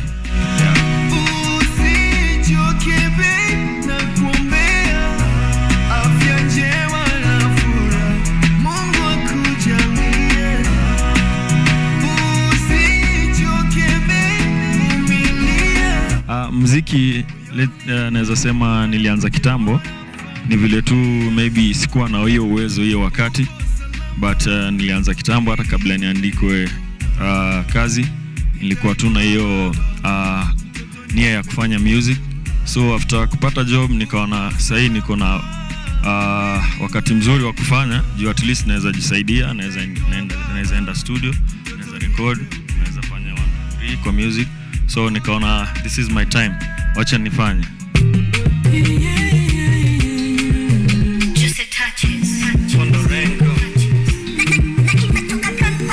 Jamani huyu Tanas alizunguzungu nena, alipita wasichana kwa kemige mwakweza ena. Jamani huyu Tanas. Reaction lazima zingekuwa mwanzo, watu wengi walikuwa wanashangaa, huyu msee anaweza fanya aje music bado wako askari, anapata wapi hiyo time nini? Naona maswali ilikuwa mingi, but bado kuna wenye walikuwa wanajua wanafanya, ni vile tu hiyo wakati nilikuwa chini, unaona. So reactions zilikuwa nyingi, zingine mzuri, zingine mbaya, lakini yote ni kitu iko kwa damu, ni kitu napenda, lazima nitafanya tu. Naweza sema Rico Mondi anafanya kitu mzuri kwa sababu unajua Wakenya wale wengi ambao wako juu wao wanaangalia tu maisha yao ya juu, wafikiri yule mwenye ako hapa chini hata yeye anaweza saidika aje kesho akue hapo juu, unaona. So unaweza sema ni kitu mzuri na itasaidia kila mtu, si leo hadi kesho na kesho kutwa bado, unaona. So ikishakuja azini kifunguka mzuri ya milango na watu washikane, unajua kushikana ni muhimu. Kwa siwezi fanya kitu mimi peke yangu, lazima nipate support kutoka kwa mtu huyu wa pili na watatu, ndo tusonge mbele pamoja. No. Sana challenges ni time. Unajua sasa ile unapanga leo naweza enda studio nifanye 1 2, unakuta kabla ifike hiyo wakati kazi bado inatokea hapo katikati, inabidi na cancel na kupata tena hiyo wakati huwezi jua utapata lini, unaona. So hiyo ndo the main challenge yenye iko, but nashukuru kwa sababu kwa sasa hii mali nimefika, naweza sema kuna muonekano mzuri na kuna matumaini ya kwamba mambo yatakuwa mazuri zaidi nikizidi kutia bidii mbele. Naam. Well, that's all that we've had for you today. Remember, it's a new year, a new beginning for each and every person. Do not be afraid of starting afresh. Remember, it will all bear fruits at the end of the day. So long as you put in your effort and all your passion in whatever you love doing, it will come true and you will enjoy it. Utapenda jamani. So it has been that for today. Remember, until next time, same place, same time, different clothes will bring you none but the best. This is a Sky Show and my name is Katali Kenya. I've been your host. Until next time.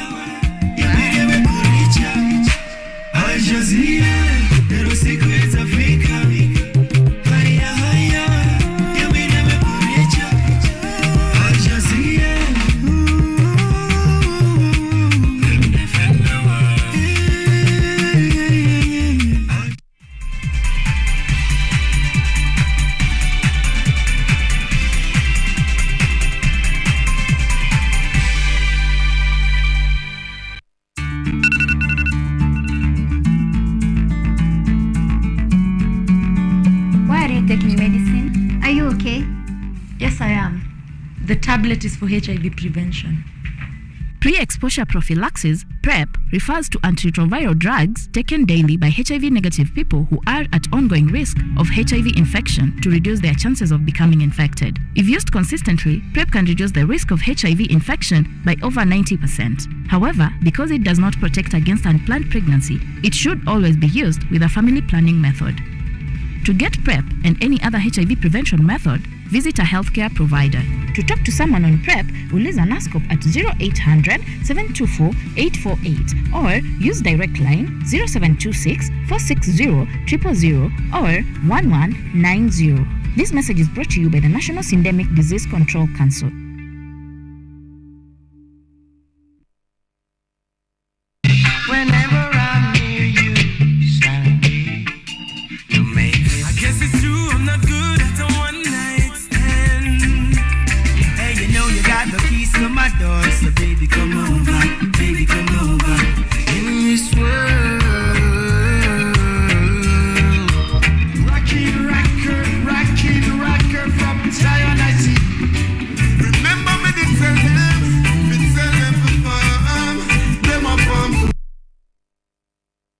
Vera Beauty and Fashion College is focused on being the leading technical and vocational training institute in the region.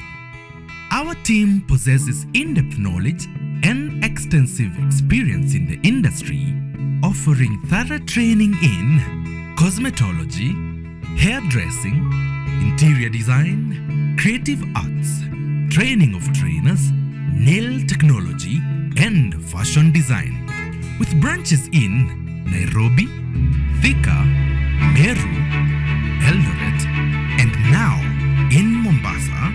Our courses ensure that learners are completely equipped with knowledge, competency, and employability skills. Enroll today to be a part of a center of excellence.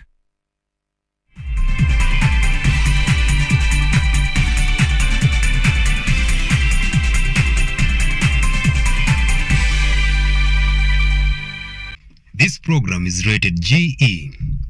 Content carried in here is suitable for general family viewing. Former President Uhuru Kenyatta put into action the digital learning program in an effort to ensure that the current day learner gets or acquires digital skills to help in a world that requires problem-solving skills. Now, the KICD, which stands for Kenya Institute of Curriculum Development, have developed a coding syllabus that will be enshrined in the CBC curriculum. And with equipment such as this, the electronic kit, this will help the country achieve this particular agenda. Hello, my name is Samson Jura. Welcome to this episode of Tech Innovation Show.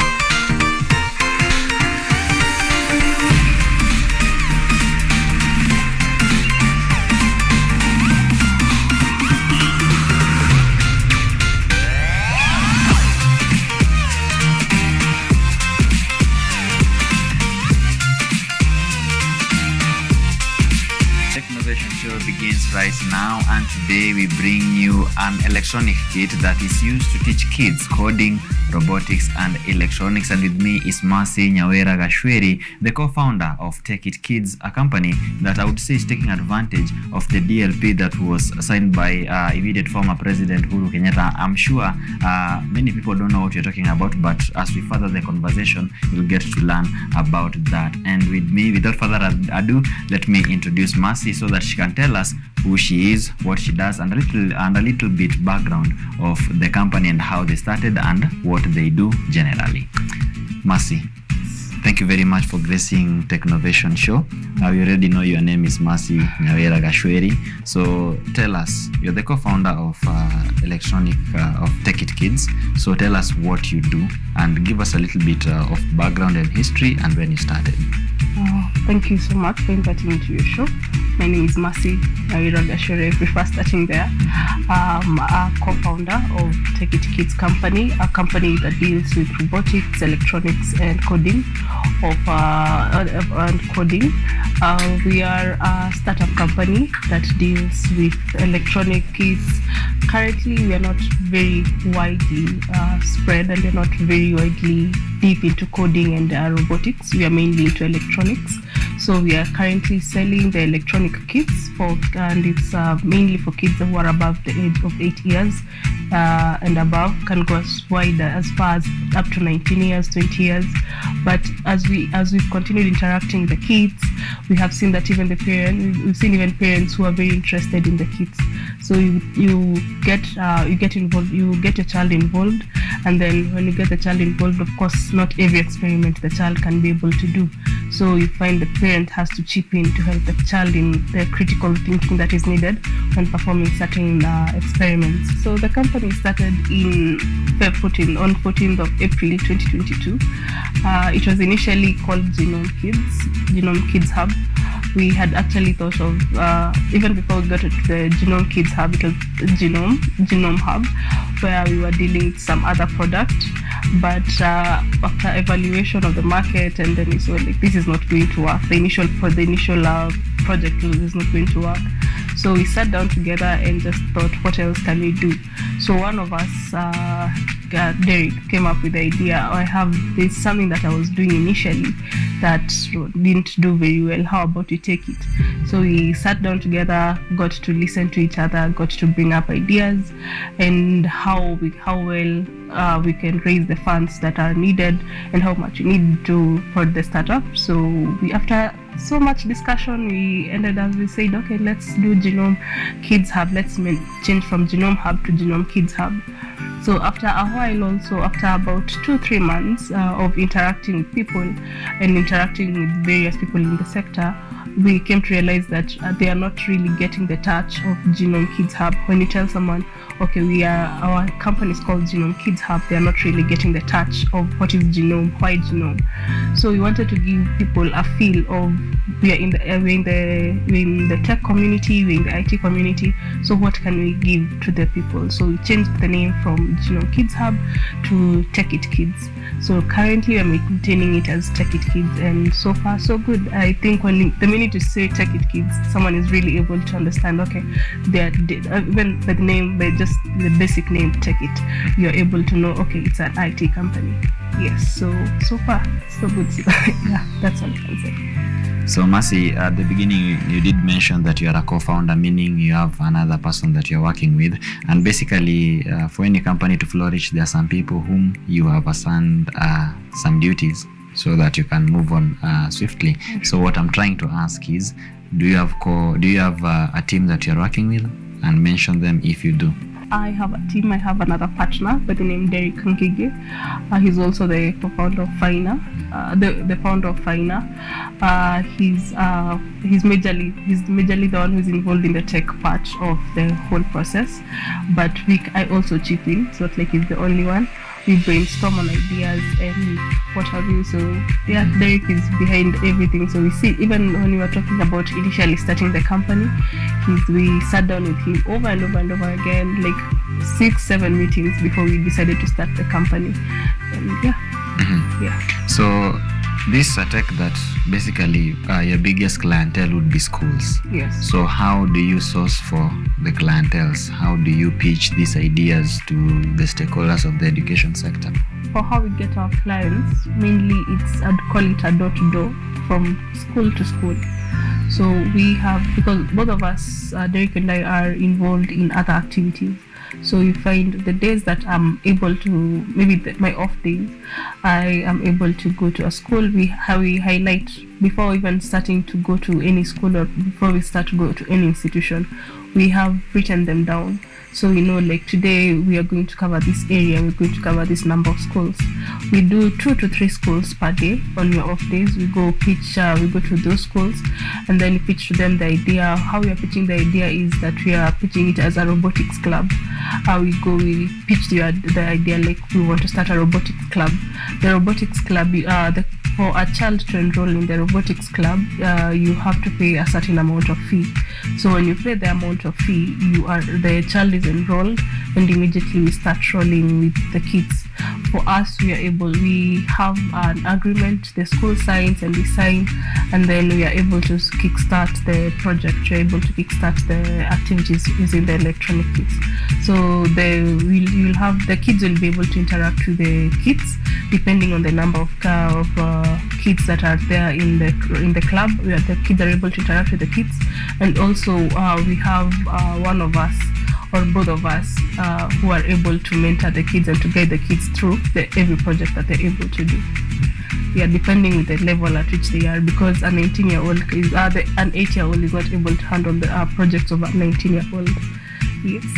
So in the schools that you've pitched the idea of giving them this equipment to help in teaching robotics, electronics and coding for their students, what would you say is the acceptability rate of these people? When something new is being introduced to anyone, there's always a resistance. So what challenges are you facing? I wouldn't give a specific number to the rate, but you find, yes, you pitch to them, to the schools, to the principals, you pitch it to them, but the rate at which the feedback is what is really, really slow. Because of course in schools there are protocols and the things they have to follow before accepting an idea. So you might find some who are taking a very long process, and even when you call them after pitching your idea, they are like, we'll call you back. So you're not able to get the feedback. In as much as there's a bad part, there's also a good part. There are schools which are very welcoming. On the other hand, there are schools which are very, very welcoming, because I think the teachers have come to realize that there's a number of students who are interested in the STEM subjects, who are very interested in physics, who are very interested in coding, who are very interested in basically everything computers. So you find that they are very, very willing, and counting now the CBC, which has welcomed and opened the eyes of the teachers to see that, there is more to learning other than the theory part. You find such principals and such teachers will be very welcoming, and they'll give a feedback. Currently we have quite a number who have given us a good feedback, and we are rotating among the schools. So Mercy, it's a good thing you've mentioned about the CBC, the competency-based curriculum that is currently in the country, which of course has elicited mixed reactions. So CBC cuts across both private and public schools, and I want to believe that the people that you've approached mostly are the people that are in the private sector, because they are, I would call them early adopters of new ways or methods of teaching. So what is your plan in ensuring that even the ones in the public sector are not left behind, not forgetting that education is not necessarily gotten or achieved through a normal school setup? Okay, that's a good question.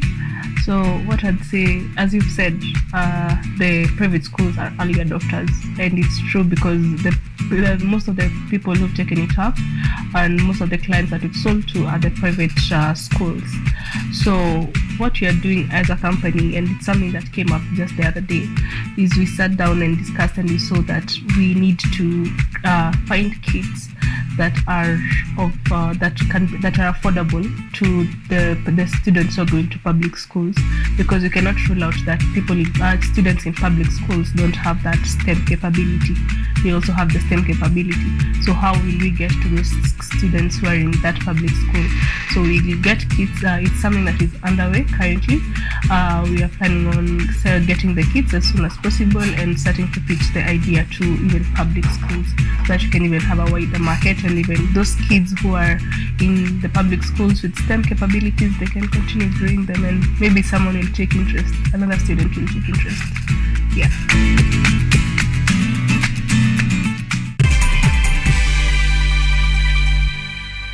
Unemployment has hit you hard. Your salary is meager. You decide to venture into business, but you're struggling to thrive in it. You would want to reap a big tip on how not to run into losses. Forget the preachy business vlogs, the hyperbolic motivational speeches, and all the roads down desperation. Hope has come. with model stories from small successful entrepreneurs.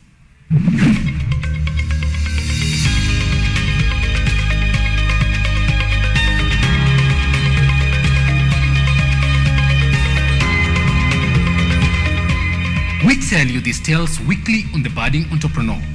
Join us as we help you make your trade profitable and often smile to the bank.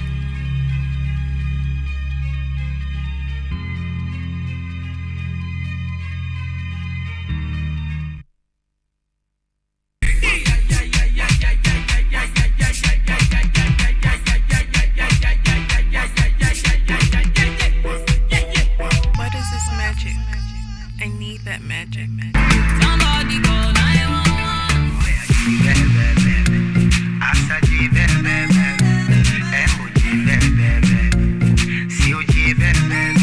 Panadol, Citamol, anything for your girl, give me more. Nasema shughuli wagli, den.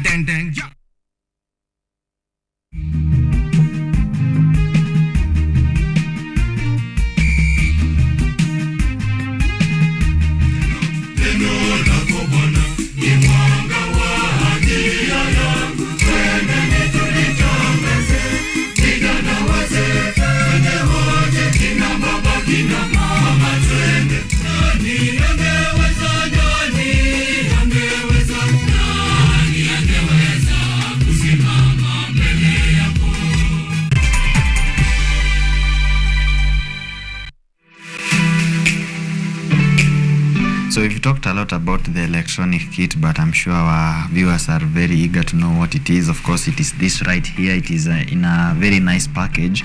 The ones that you offer to schools in your organizations, what do they do? And then, what is the value proposition for me paying that money to enroll my kid in the robotics club that you guys have set up in these schools that you've pitched the idea to? And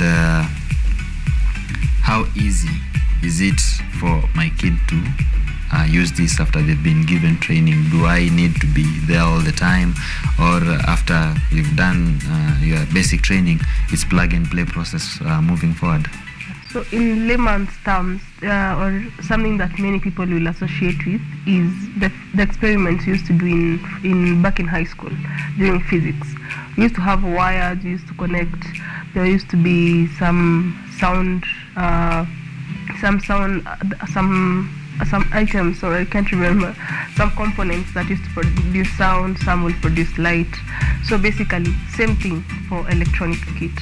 Just that the electronic kit has the wires are not visible. There are some bluish items. I'll show you some blue components that are used, blue conductors that are used, that can be used in place of wires. In place of wires, we use them. Instead of wires, we use them. So you connect. There are currently we have three types of kits. We have the one that has 3,198 experiments. We have another one that has 1,366 experiments. And we have the smallest one, we have 698 experiments. So for the 3,198 experiments, it can't do the 3,198 will do more experiments as compared to the 698. So for the 3,198 experiments, you'll find it has things like alarm sounds.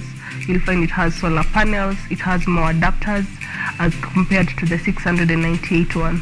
So we recommend parents to buy one that will accommodate the child as early as 8 years all the way up to when he or she gets to 19, 20 years old. So the 3,198 will accommodate all that, and we'll have more experiments for the kid. So what you were saying back then when we were talking before, we mentioned about public schools, what we want to do for the public schools. So for the public schools, or for people who are finding that the fee is a bit high for the experiments, what we'll do is we are getting more kits that have a lower number of experiments. Still an electronic kit, still a worth it kit, a kit that a child can use throughout, and even an adult can use throughout, so that we can be able, the kids or the parents will be able to afford. When you tell a parent we need the child needs to join a robotics club, and they sell it at a very low price, you find that the more kids will be able to access, will still be able to do their projects. Yes, and maybe now the public school can have one or two of the main or the big experiment kits. And when it comes to value proposition when it comes to the kit will help your child, or will help the children that you're teaching or the students that you're teaching to be able to develop critical thinking skills. When we perform the experiment, you'll see there is a motherboard. When the child is not able to fix when the child is not able to fix the components correctly, you'll see that maybe the sound doesn't go on, or the lights don't go on, or the solar panel doesn't function properly. So the kid will have to think, okay, here it's saying I start from this point to this point, because it doesn't have, it has a manual. Every kit has a manual. So you'll find that the kit doesn't tell you start from when it comes to the motherboard, start at button 8 or start at button 4. It's just a plain motherboard. So the kid has to choose and to see, okay, I'm going to start, so that everything can fit in my kit, because something might be hanging. The kid has to decide, okay, I'm going to start at button number 1, so that I can be able to fix other components. Because if I fix at button number 2, you'll find some things are hanging. So there's the creativity part, there's the critical thinking, and then problem solving. We are in a it's called an economy, or in a current generation, where we need problem solving skills. The problems that our parents had are not what we have right now. You'll see some things that some inventions and problem solving skills will be developed through this. And also the main one that I really love about the kit is the fact that there is a bond that is created between the parent and also the child. When the child is not able to perform an experiment, maybe they want the alarm to go on, but the alarm is not going on, the parent has to come in and to chip in. And it's something that is very real, because we've seen it in some clubs that we've gone to. We've attended some various Rotary clubs, the Rotary clubs events, where you see a parent and a child sit down and they literally work on an experiment. So so the experiment creates a really good bond, and the parent is able to note, okay, my child is taking interest in this is a very nice thing. And yes, you can work on it alone, the child can work on it alone, provided the fact that every kit comes with a manual. And for the ones that maybe the child is not able to work on, they can call the parent, or they can reach us. You reach us through our number. We have our number. We have Facebook. We have an email which is very active. We have Gmail. We have Instagram. We have Facebook, and we have our mobile number. So it's something that the kid is able to use at home in case the parent buys and goes with it at home, and the kid is also able to use it at school. So yeah. Okay, so I'm going to take you through the electronic kit, the one that has 3,198 experiments. This is how it looks. From the inside, this is how it looks. The lower part of the kit looks like this from when it's in the kit. We've removed our manual and put it aside, and then we have the fan that looks like this. We have our motherboard. This is where all the experiments will be mounted on. It looks like this. On top of that, we have the generator that looks like this. You stretch it out and then you move like this. So this is what we call the generator. We also have the alarm. The alarm looks like this. So when you fix everything, when you are connecting an experiment, this alarm is the one that will produce the siren sound, same to that of an ambulance. On top of that, we have the galvanometer that looks like this. This is what we call a galvanometer. I believe this looks almost similar to what you were using back then when you were doing our physics experiments. Okay.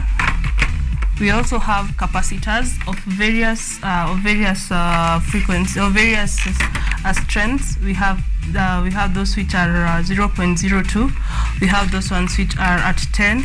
It all depends with what kind of experiment that you're going to be doing. So the capacitors look like this, and you also have this.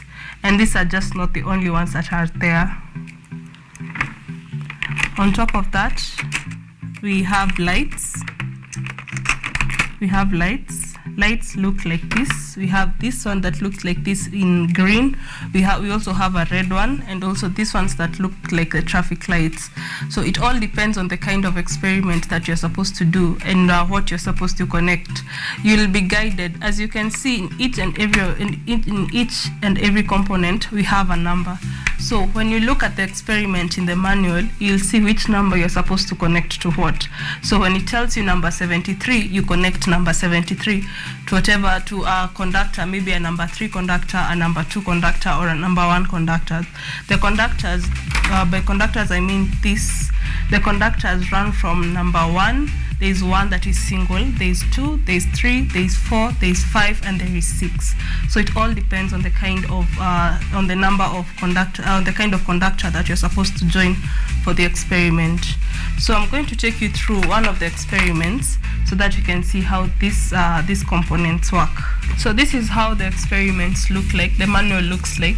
So inside, as you can see, there are various experiments that you can perform. It all depends. So this is how it looks. We also have other experiments. They are going, and they are very, very extensive. As you can see, this is the 3198 experiments. So of course the experiments are 3198, and they are very, very extensive. We're going to do the experiment that we have, basic LED. So we start with connecting the conductor number 3. So we place conductor number 3 on the motherboard. Next, you're going to connect capacitor number 34. Capacitor number 34, you place it on the motherboard and you connect. Next thing you're going to do is connect, we need to connect number 17, this component number 17, which is the LED light. We place it. And then before we connect the batteries, because we'll be using our batteries, let's go down and see what else we need. We need to also connect our conductor number 3 again. So we connect another number 3. So this is how the experiment looks like after the whole connection. And as you can see, it's similar to what is in the manual. And then after that, to check whether the experiment is working, you just turn on from the switch. And as you can see, there is some light, and the experiment is done. So this is the basic circuit of an LED. And this is what you do. And as we have said, this can be used by a child from as low as 8 years of age. So you can also substitute the batteries with the generator, which also works the same. It works like a windmill, how a windmill works. So as you continue moving, you see it produces light. So the faster you move it, the more it stays on. If you don't move it, it goes off.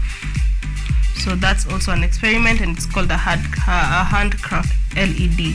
Another thing, in place of the hand crank or the generator, something else that you can use is the solar panel, but this requires light. It requires some sunlight, so we connect it like that and like that. Just a minute. And like that, and then you put it on. It's not lighting up because we are currently not outside, but if you are outside, you will have seen that it will have lit up. So it all depends on the kind of experiment you're doing and where you want your source of energy to be. This is the solar LED experiment. As usual, I hope you've learned something new to this particular episode. Remember to leave your comments, questions, and or suggestions on our social media handles at KUTV Kenya, both on Facebook or on Twitter, or at Technovation Show on Instagram. If you wish to be featured on Technovation Show or know someone who could be featured on here, you can reach us through Gmail, that is at technovationshow2020@gmail.com. For this and previous episodes, you can also find them on YouTube. We endeavor to keep pushing the mantra, learning something new each and every day. My good name is Samson Jura. Until the next one, adios.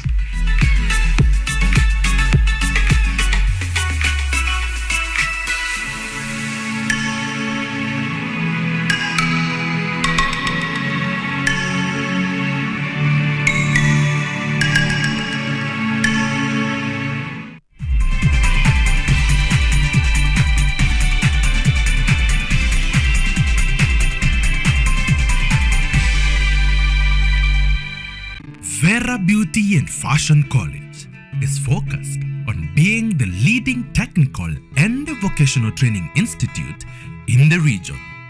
Our team possesses in-depth knowledge and extensive experience in the industry, offering thorough training in cosmetology, hairdressing, interior design, creative arts, training of trainers, nail technology, and fashion design, with branches in Nairobi, Thika, Meru, Eldoret, and now in Mombasa.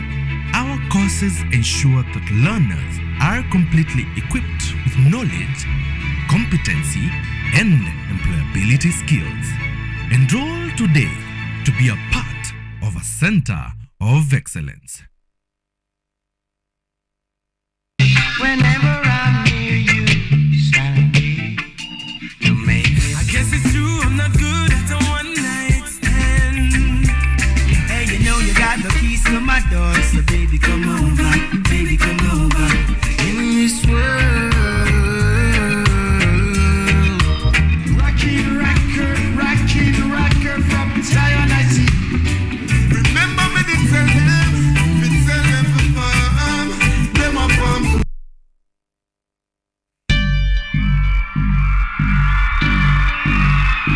I'm a freshman in Kenyatta University. This is all what I've heard about campus. Campus is full of freedom. Ni cumulative. Mchezo hiyo ile poka gani kwani?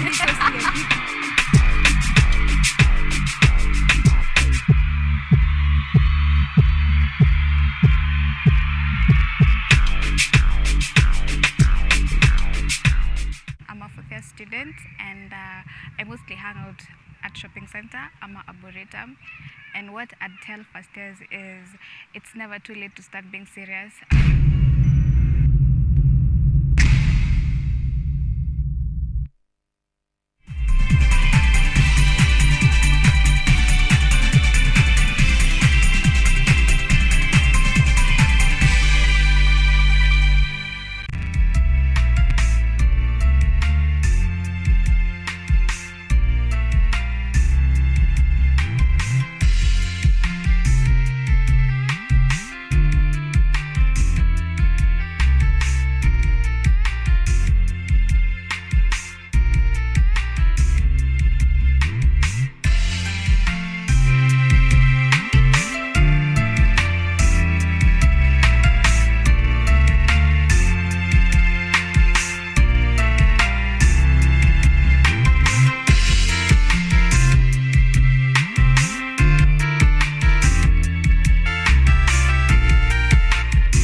Well, good evening. Thank you for joining us. My name is Omodu Tina and this is QTV Primetime News. It is a Monday, the 7th day of November, the year 2022. Tonight we have a lot in store for you and matters happening in the country.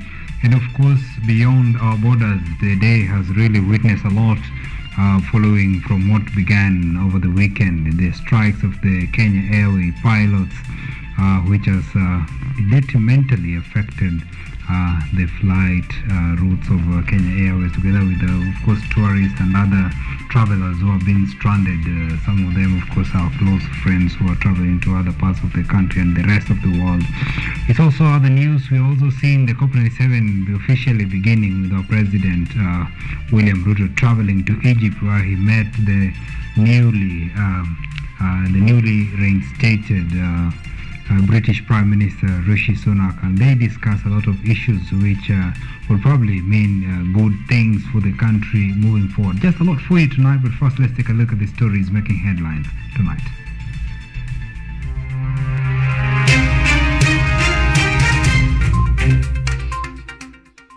Details of the SGR contract revealed by the Transport CS Murkomen, raising more questions on the deal.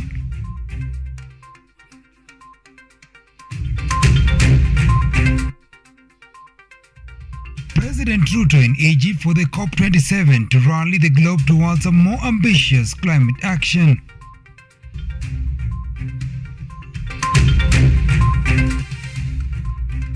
Former President Uhuru Kenyatta exudes confidence in finding a permanent solution to Ethiopian civil wars.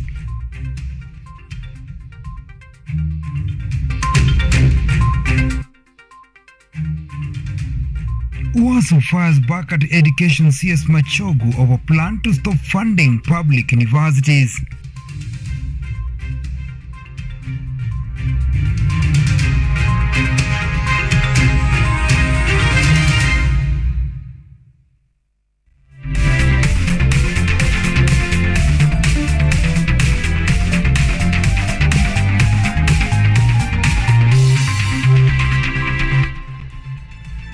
This is KUTV Primetime News with Omondi Otieno.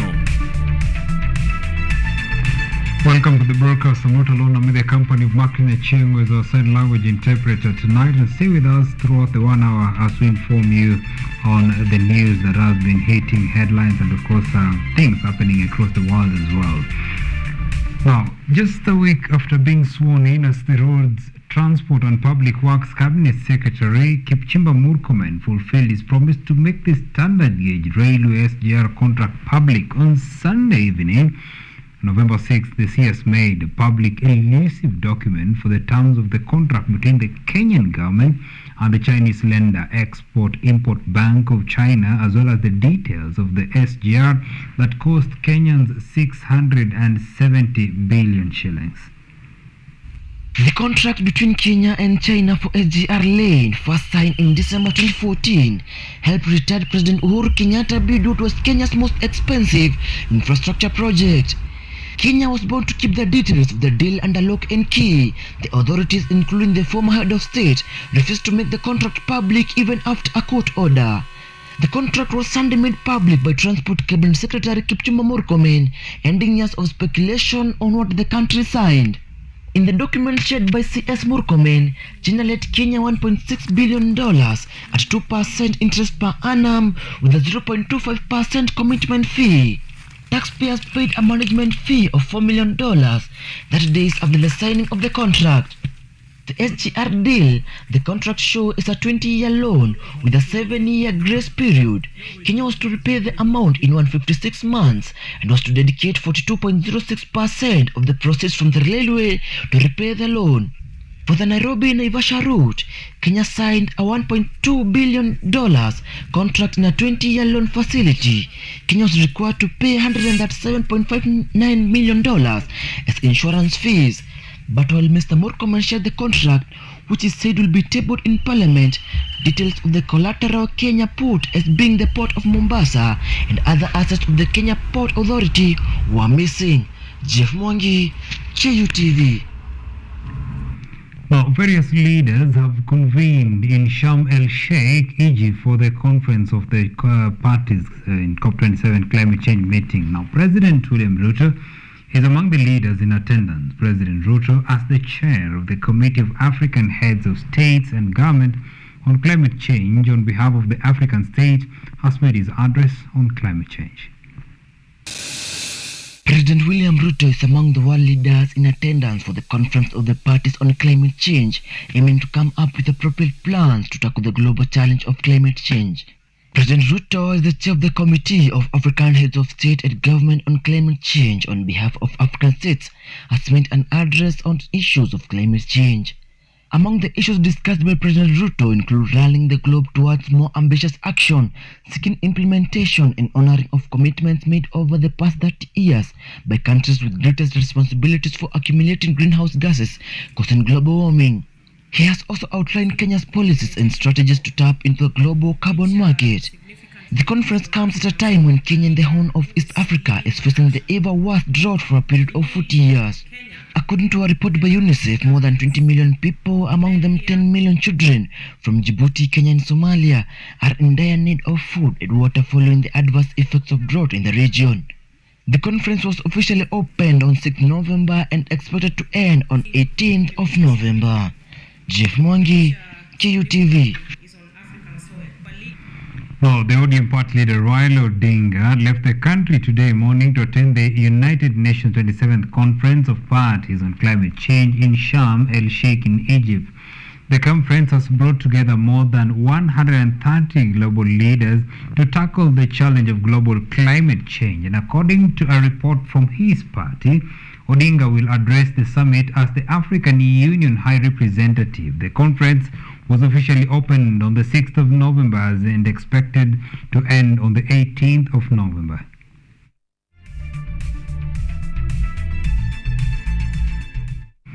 And former President and Kenya's peace envoy to Ethiopia, Uhuru Kenyatta, has expressed confidence that the ongoing peace talks to end the civil wars next door will bear a permanent solution.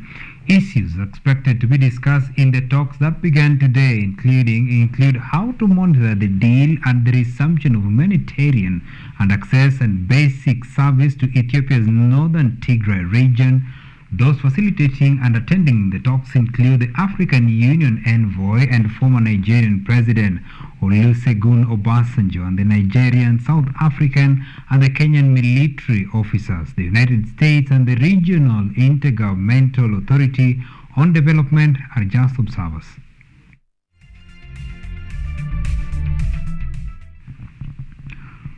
The Kenya Airways CEO Alan Kilavuka has asked the striking pilots to return to work or risk being replaced.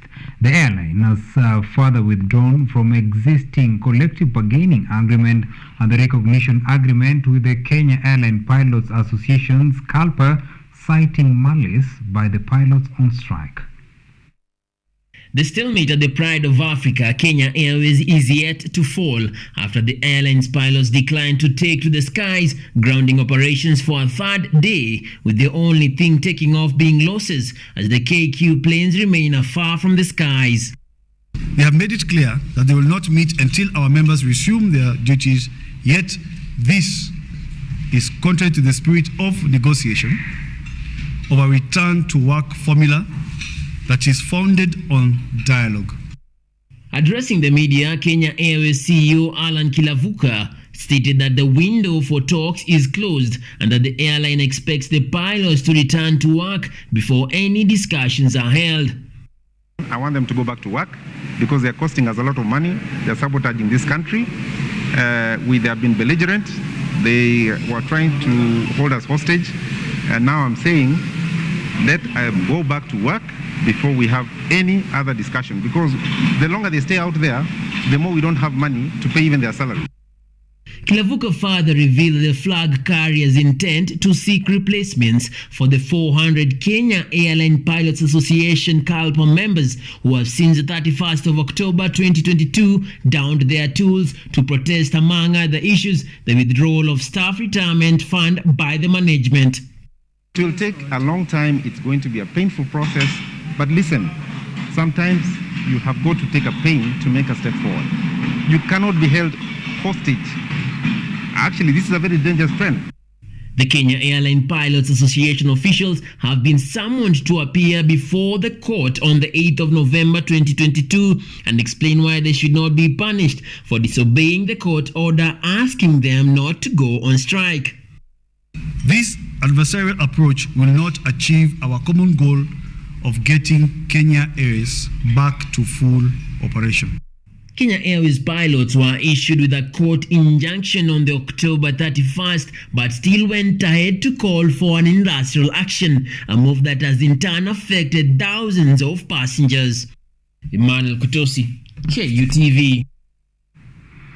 Now, funding crisis in public universities has of late caused an alarm to the university's academic staff union, UASU. The union have strongly opposed the statement from the CS of Education, Ezekiel Machogu, on public universities not receiving funds from the government, terming this move as unilateral and unconstitutional.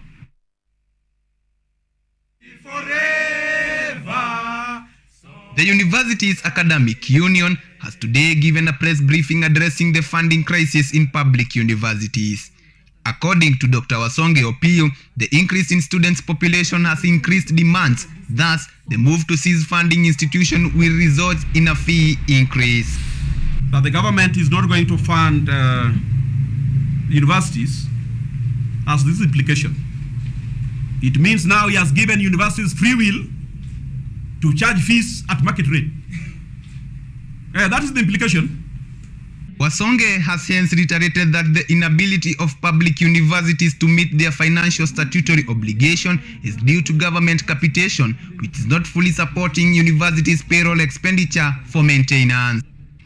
More disturbing is the inability of public universities to meet their financial statutory obligations to Kenya Revenue Authority, National Social Security Fund, National Hospital Insurance Fund on a regular basis. This is because the government capitation cannot fully support the respective universities' payroll expenditure as well as other recurrent expenditures in terms of operation and maintenance.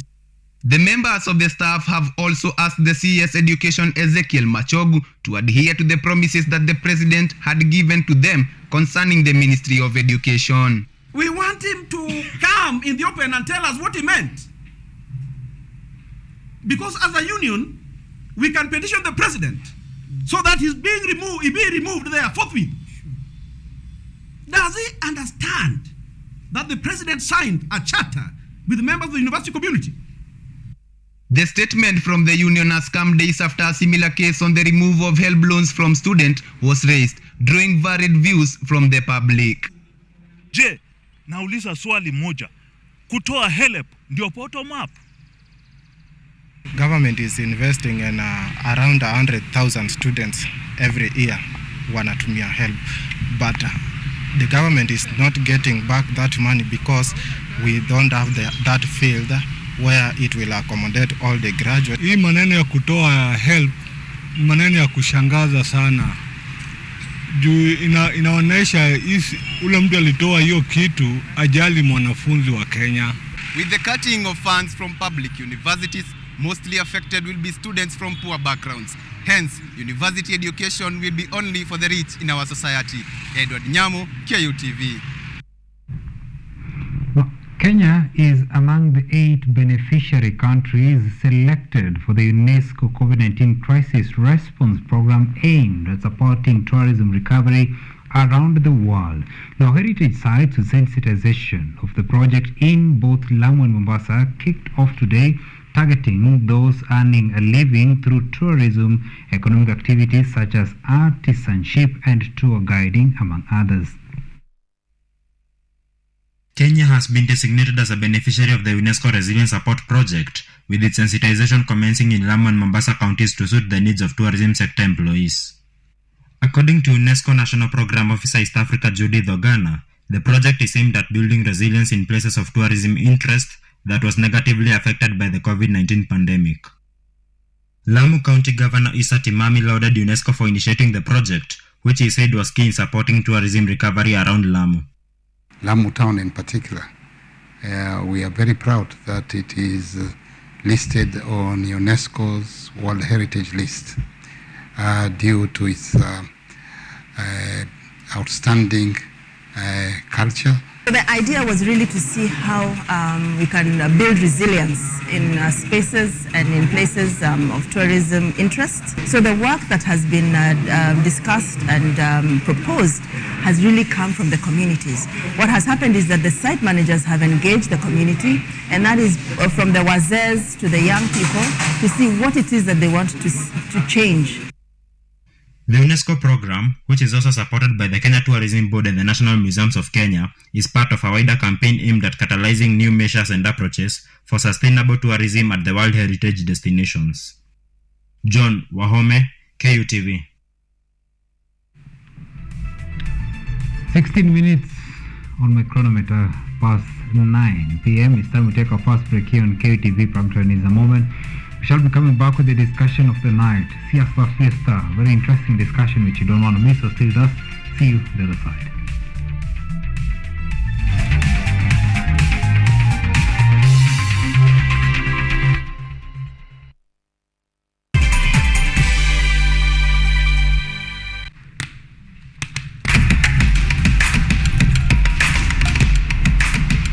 Access to knowledge, solution to unanswered questions.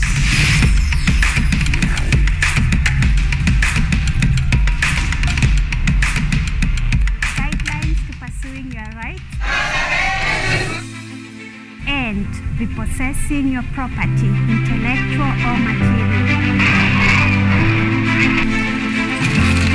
This and more only on Law Matters.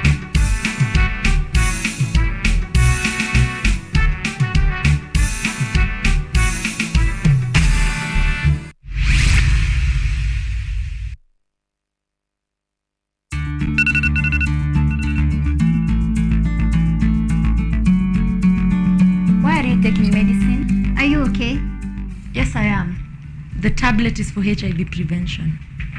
Pre-exposure prophylaxis, PrEP, refers to antiretroviral drugs taken daily by HIV-negative people who are at ongoing risk of HIV infection to reduce their chances of becoming infected. If used consistently, PrEP can reduce the risk of HIV infection by over 90%. However, because it does not protect against unplanned pregnancy, it should always be used with a family planning method.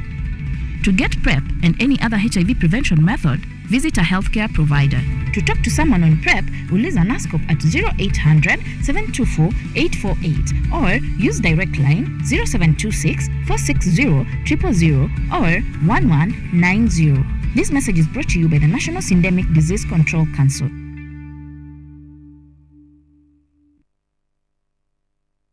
I am an open-minded person. I like learning new skills, new ideas. I plan to work harder and push myself to become better and better every day. Keep succeeding.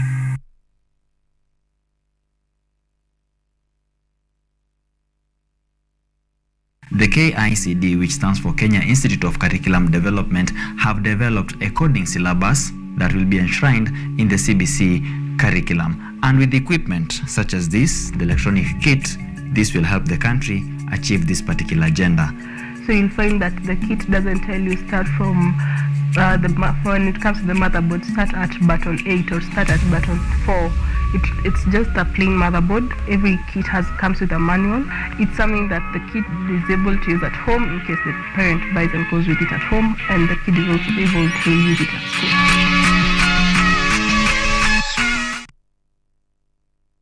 Vera Beauty and Fashion College is focused on being the leading technical and vocational training institute in the region. Our team possesses in-depth knowledge and extensive experience in the industry, offering thorough training in cosmetology, hairdressing, interior design, creative arts, training of trainers, nail technology, and fashion design, with branches in Nairobi, Thika, Meru, Eldoret, and now in Mombasa. Our courses ensure that learners are completely equipped with knowledge, competency, and employability skills. Enroll today to be a part of a center of excellence. Maelfu na maelfu ya wahamiaji wakiwa na watoto kutoka nchi za Amerika ya Kati wanaendelea kuwasili kwenye mpaka kati ya Marekani na Mexico. But folks, I'm going. Thank you very, very much. I appreciate it. Thank you. Ni habari kutoka pembe zote duniani. Pipopa si vuguvugu. Pipopa ni idea. Sazidi ananyonya, hanyonyi vizuri, anakuwa hayuko comfortable. Jeshi la Jamhuri ya Kidemokrasia ya Kongo linapambana na waasi wa ADF. Kwa sasa wanatoa wito kwa mashirika, makampuni na vile vituo vya uchukuzi. Mambo mengi yatakwenda kama yalivyopangwa. Hapa ni kuna mmoja wa viongozi wa chama cha wavuvi katika eneo hili. Zaidi tunajaribu kuwapa chanjo ili ina boost ama inanyanyua kinga ya mwili, ndio inaenda kupelekea kupambana na virusi. Ni Duniani Leo, Jumatatu mpaka Ijumaa, moja kwa moja kutoka VOA Swahili, Washington DC.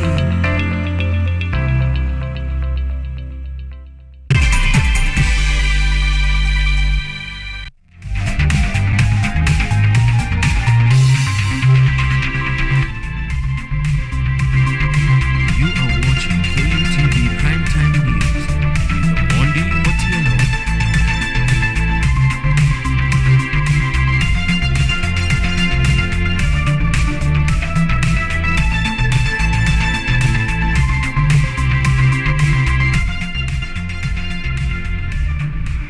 Welcome back and thank you for staying with us on KTV Brampton News. If you're just joining us, you're streaming live our broadcast on our social media platforms on Facebook, KTV Kenya, on Twitter, KTV_Kenya, on YouTube at KTV Kenya Live. Time for our discussion now, the Siasa Fiesta. So the Kenyan political landscape is streamlining with the sworn-in cabinet secretaries fully fledged to deliver on the mandates of their dockets. A sharp debate has, however, been sparked with the pronouncement by the Education CS Ezekiel Mashogu on the university's funding. Is this a move of development or of posterity or retardation? Now, the weekend also witnessed a lot with the second-in-command, Rigathi Gachagua, calling out Raila Odinga to take up his rightful place in the opposition. And it's just a lot for the discourse. On Siasa Fiesta, and joining me is Hemston Ondelo, who is a political analyst. Thank you so much, Hemston, for dedicating your time for this discussion. Oh, thank you very much, Mr. Kenneth, and I'm very grateful for having me for tonight's discussion. All right. So we are looking at the Kenyan political landscape. A lot has really happened in the recent past. Just a week, of course, we have seen the CSS being sworn in, and of course, handing over has been happening across the week. But some of the CSS, of course, have now gone fully fledged in them delivering the mandates of their dockets, like what we saw in the transport docket, the CS Murkomen delivering, of course, now making it to public the contract on SGR. We saw what Machogu, the CS for Education, saying that the government will now stop funding public universities. So it's just a lot happening in the political landscape. So how would you describe the Kenyan political landscape at the moment with all that we've seen across the week? Well, first of all, when I touch on the CS Machogu's thoughts and directives about the fundings of the Kenya public universities, I think this is something that is very serious, and looking at the state of Kenyan universities, I mean, they are at the verge of collapsing. And the conversation that we should be having right now is how to increase the funding that goes to the public universities. Currently, when you tell the universities to look for alternative ways of getting funds, I mean, the only immediate clients that the universities have are the students, are the comrades. Right. And for your information, the current state of the economy, of the parents and of the comrades, and if you've been active, you'll realize that a lot of comrades are going hungry without food. They usually call it kuinama. Right. They usually bend a lot. Let me just use that. So when you want to deny the public universities their fundings, you are directing that hit to the common student who was by luck or by hard work attained to go to the university. Right. And immediately, or by that, the universities, for them to get funds, they'll have to increase the school fee. So I want to urge the CS that currently with the economic state, we've been really hit hard, and the only conversation that the comrades and the parents and the citizens of this country are willing to have is how we are going to increase the allocation to the public university, how we are going to increase the help to the public university. And to the docket of transport. Maybe before you get away from that, because this is really something that has raised a lot of questions. Today we saw the UASU meeting today with Constantine Wasonga really condemning the move by the Education CS Machogu. So this probably could raise questions on what is the stand of the current government on higher education? Is it that probably we are seeing the direct manifestation? Because it could not be a move that was just the education CS waking up and saying, now this is what we want to be done.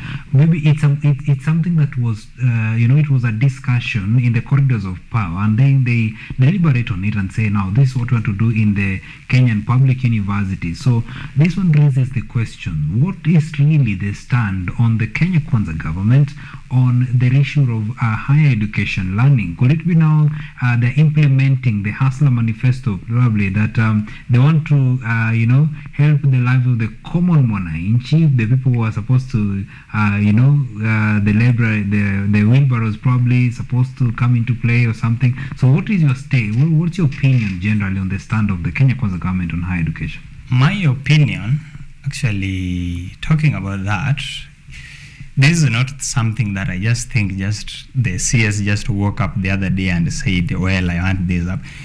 His Excellency, the former CS, Magoha, if I can remember, he suggested that the university fee should be increased to 100,000. And his argument was this 16,000 was, it's dated back to the 2000s, and the value of the Kenyan shilling has been on the rise. Yes, so high inflations and everything, many factors, of course, considering this. Exactly. So his argument, yes, it's real and it's understandable, but our argument as the hustlers and the comrades of this nation is that whereas the value of the Kenyan shillings has improved or as a reason, that has not been reflected in the pocket of the common mwananchi. Yes, the value has risen, but then when you look at the pockets of the common mwananchi, it's down. So you can't tell us that that is what you want to use. So back to the Kenya Kwanza Manifesto. I'm wondering actually that this is not the manifesto that the Kenya Kwanza government read to us during the launch at Nyayo Stadium. Right. And I want to argue that whoever has the manifesto that was launched, kindly give it to the president to implement it fully, because what we are seeing right now is not bottom up.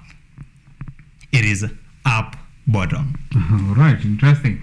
So with that, just a tip of the mountain in the CSS. Now, last week we saw the president himself, of course, nominated 51 candidates for the permanent secretary positions, and of course, this when this list was made public, it raised a lot of questions. People saying that a lot of factors have not been considered. The issue of regionalism, people coming from the same tribe, the minorities have not been considered, the youth have not been considered when we thought this government is for the youthful generations and stuff. So I don't know what you make of this list that was given. Of course, the vetting is also supposed to start, I think, on 14th. So what's your opinion on the list that was given by the president on the nominees? On this list, personally, I think this wasn't the right thing that the president did in terms of matters national unity. We have 44 communities in this country. And these 44 communities within our borders, they do pay taxes for the government of Kenya to run, which means they have a right, for one, representation. Number two, they have a right for development, and they should not beg for it. They should not ask for it, because they pay taxes, and this is their right as the citizens of this country. So the nominations done by the president, and if we had a strong legislator, I think the committee that is going to undertake the vetting process should put these nominees under serious scrutiny, such that we can have the president get back to correct his mistakes. We should have, as his manifesto suggests, and that we the youths of this country must have full representation in the government. Right. The women of this country, whom he really worked with, must be represented. And actually, is one of his manifestos were to actualize the 2/3 gender roles. Right. We've not seen it. So I want to ask the committee, because the president has already done the nominations, to scrutinize these nominees. If possible, give the president a second chance to correct the mistakes, because we all live this country, we all pay taxes, and we must be represented. But talking on the same note, probably you're saying that giving the president another chance, of course, to rewrite the wrongs probably that he made in probably selecting some of these permanent secretaries. We saw this, of course, emanating during the vetting of the cabinet secretaries, but it just slipped in the hands. All of them were vetted and appointed, sworn in the various dockets. So how possible is this going to happen in the permanent secretary's position, considering that in the houses, both the lower and upper house, the Kenya Kwanza government has the say, because they are the majority in both the upper and the lower houses? Okay, now this is why I said, when the legislative part of the government, the arm of the government, that is the parliament, is strong enough, unfortunately I think not, and this is also another discussion that we need to have, that the opposition role of the government has the parliament has the role of oversight. Right. It doesn't say that we are in government, this opposition. The MP's role is to oversight. And that is why I'm giving this task to the MPs, including the speaker. Right. That when it comes to vetting, let's ask those hard questions. Let's give these nominees hard time to ensure that we have the right people in these offices. Let's put politics aside. I know that is very hard, because it's time for paying favors. Absolutely. But let's, for once, scrutinize, and let's make sure we have the right people in the right offices. All right, so we just talked about oversight, and of course this was the main topic of discussion over the weekend when the second in command, Rigathi Gachagua, was up with hammers and tongs, of course, calling out on the former Prime Minister Raila Odinga that he has no business in the government. He should maintain on his lane of the opposition, keeping checks keeping checks, of course, and balances into the government as the leader of opposition. But of course, this was not just coming out lightly. He mentioned on a number of things, saying that when he got himself into the government, that is the previous government, the Jubilee government, a lot of bad than good happened to the government. So, I mean, what the sentiments that were raised by the second in command, what message are they relaying to Kenyans? Are they still holding back tightly to the wrongs and the goods probably of the previous government, instead of forging ahead, giving Kenyans direction moving forward? Well, in my opinion, as I look at things, the Kenya Kwanza government came into power mainly because they were hanging on someone's coat, blaming some particular individuals. And unfortunately, the people they were blaming are outside government. But still, instead of working for the people of Kenya, they still want to find someone to blame. And unfortunately, it is His Excellency, Right Honorable Raila Amolo Odinga. And the former Prime Minister has come out clearly and said, we are going to give you our first 100 days to watch you and give you time, because we don't want blame games. We want to give you 100 days, work for Kenyans. But then, politicians are politicians, and I might think it is a game plan of 2027. It never stops. Right. They want someone to blame, as long as His Excellency, the Prime Minister, former Prime Minister, is in the political game, the Deputy President will still try and hang on his coat, will still try and blame him for whatever reason. And that is clearly what is happening. And my humble plea to the Deputy President, you had your campaign period officially gazetted by IEBC. And I think we Kenyans went to an election and they gave you the mandate. And right now, you had the time to talk the walk. I think it's time to walk the talk. Yeah. All right, and still on that, of course, remember just some few days ago when questions were being asked to the second in command, Rigathi Gachagua, because, you know, they said during the campaign period that if we clinch this seat, we are going to do this, this, and this.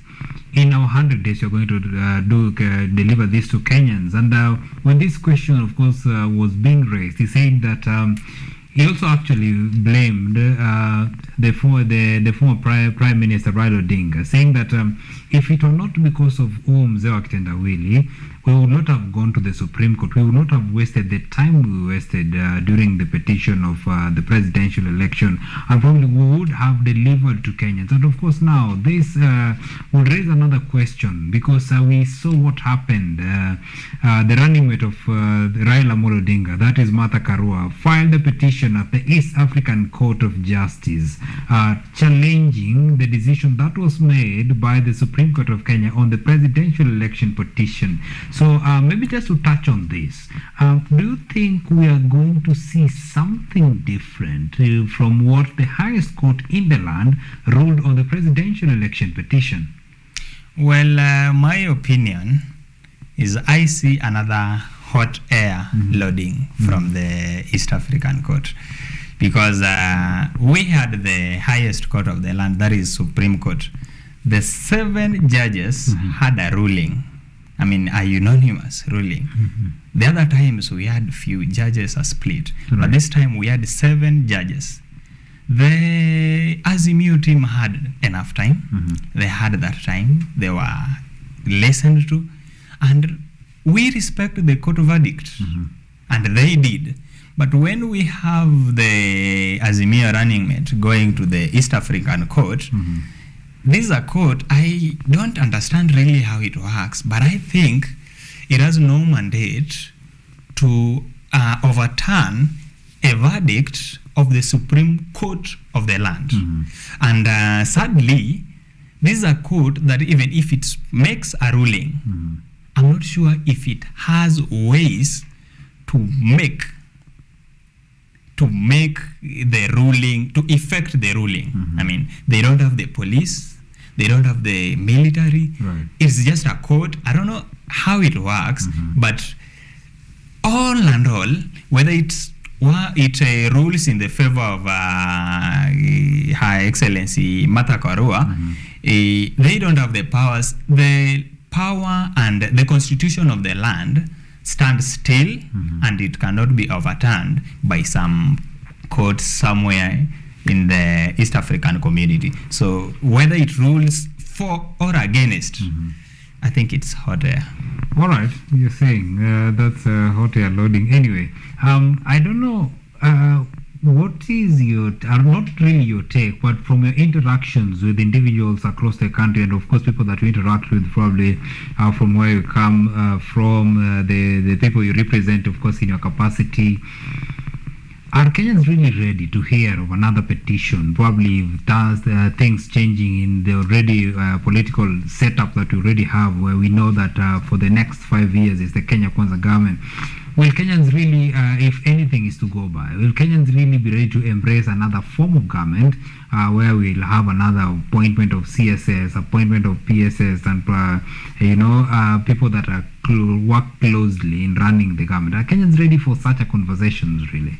Well, I think when we go by the happenings, the deeds that happened after 9th August elections, and even the statistics of the votes that we were given by the IEBC, I think it's clearly that Kenyans lost hope, and they were tired, and they are still tired of politicians, and I think they are focusing on working on their own. You saw the statistics, it was a bad turnout, and again, after the ruling, for the first time, we are a peaceful nation.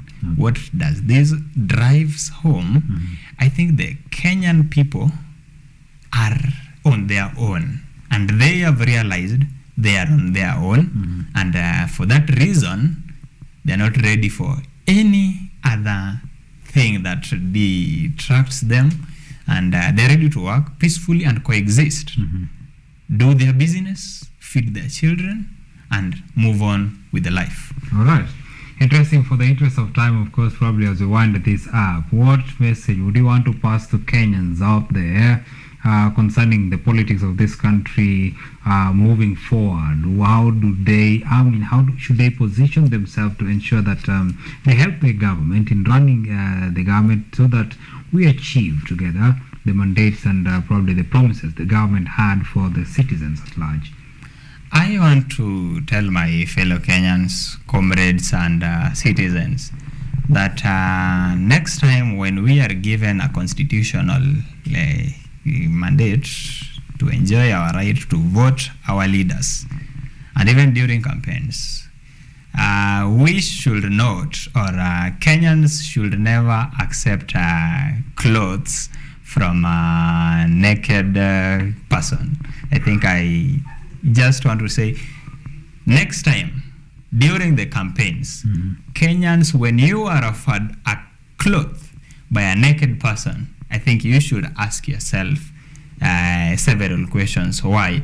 Because we are in a situation whereby we had a government formed in a basis, the relationship between the Kenya Kwanza government and the hustlers was formed, and the foundation is totally lies, and the truths will definitely separate it. So next time, this is a government that came in with hefty promises that it will deliver to its people. Unfortunately, I think with the goings by these 40 days that it has been in power, we are not experiencing such leadership that we thought we could be given. We fell in a trap, and we have to eat our humble pie for the next 5 years unless they change, and I'm optimistic Mr. President is going to change.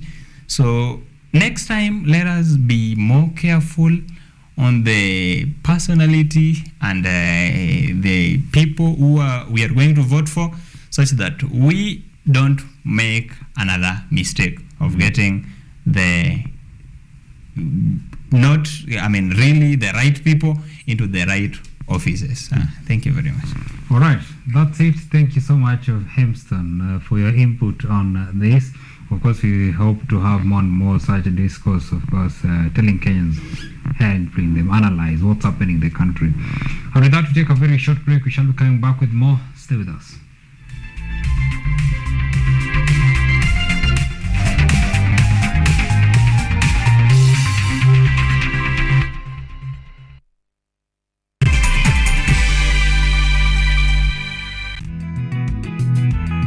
Sasa ni bora zaidi, mwanzo mpya, mambo mapya. Msimu mwingine wa Boresha Kilimo unakuletea teknolojia ibuka, kilimo mseto, uongezaji thamani.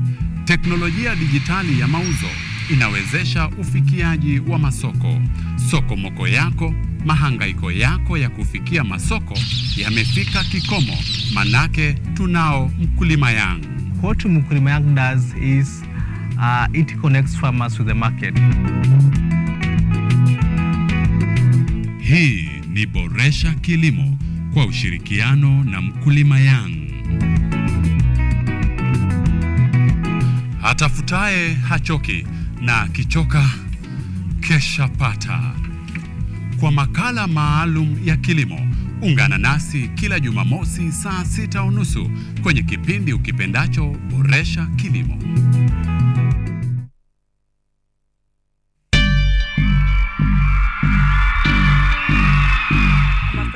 Kenyatta University. This is all what I've heard about campus. Campus is full of freedom. Ni cumulative. Mchezo hiyo ilipoka gani kwani?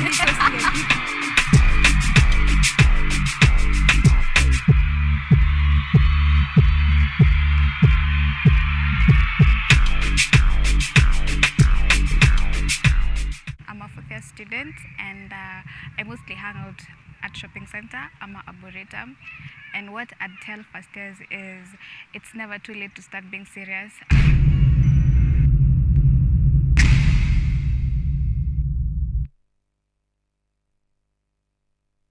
I am an open-minded person. I like learning new skills, new ideas. I plan to work harder and push myself to become better and better every day.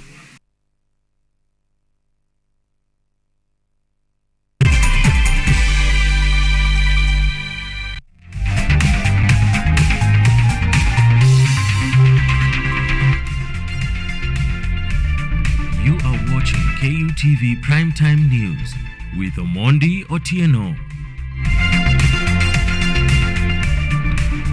Welcome back. Thank you for staying with us. Let's carry on with the bulletin. Now, the newly nominated Inspector General of Police, Japhet Koome, will be vetted on Tuesday. He is expected to appear at the National Assembly, where he'll be vetted by the Departmental Committee on Administration and Internal Affairs and the Senate Standing Committee on National Security, Defense and Foreign Relations. The Inspector General was appointed by President William Ruto with approval of Parliament before the vetting exercise, and Kenyans had been granted a 10-day window to share their views on the new IG with the National Assembly. Murgabo is the acting IG after Hilary Mutyambai resigned on the 27th of September.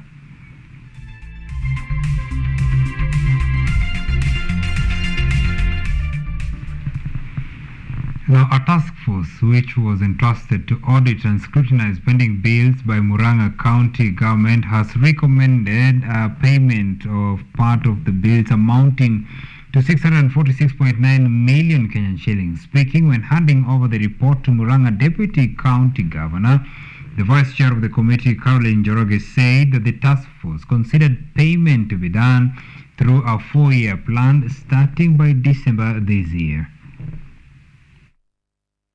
Received a total of 516 claims at Mothers Union, and these claims amounted to 2.4 billion.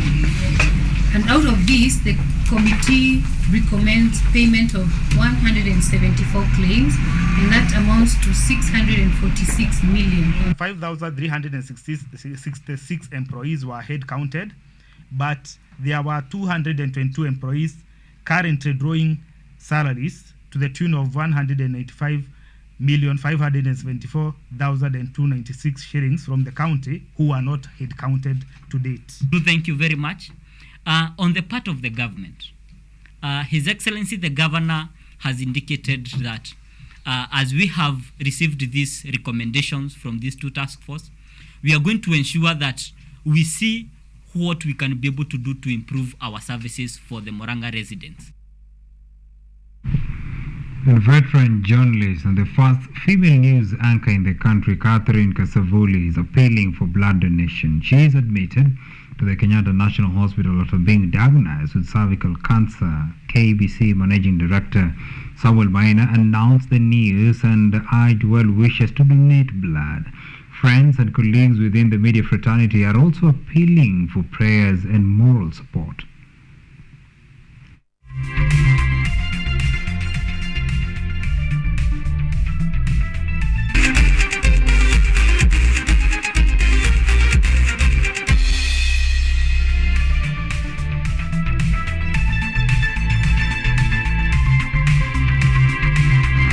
Let's now take a look at what's happening in the world of sports. Now, Thika Sports Club David Karuma carded a round of 41 points during the weekend to claim the Division 1 win of the home club's leg of the 2022 edition of the NCBA Golf Series. The handicap 10 player garnered victory in the spirited competition, battling his namesake David Mwangi, who carried 39 points to claim the runners-up position in the category. Meanwhile, Linda Kinyua carried 38 points to emerge the winner among the ladies. In other results, Anthony Maura and Anne Kanyori won the longest drive challenge in the men and women categories respectively.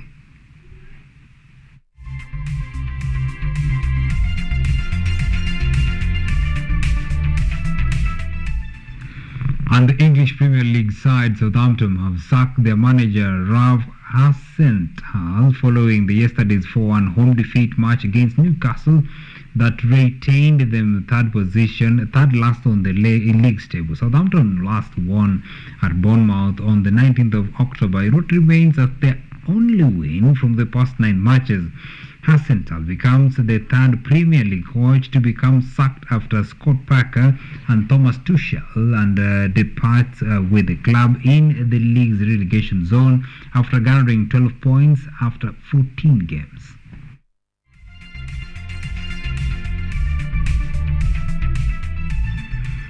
The UEFA Champions League draw for the round of 16 phase of the elite football tournament has been completed today at the House of the European Football in Nyon and is scheduled to take place from the 14th February to 15th March next year. In a repeat of the last season's final, defending champions Real Madrid will meet runners-up Liverpool in the round of 16 phase of the Champions League as PSG or take on Bayern Munich. Meanwhile, Chelsea will battle Borussia Dortmund as the Serie A giants Inter Milan lock horns with FC Porto for a place in the quarterfinals. In other fixtures, Man City will take on Bundesliga's RB Leipzig as Tottenham Spurs face AC Milan.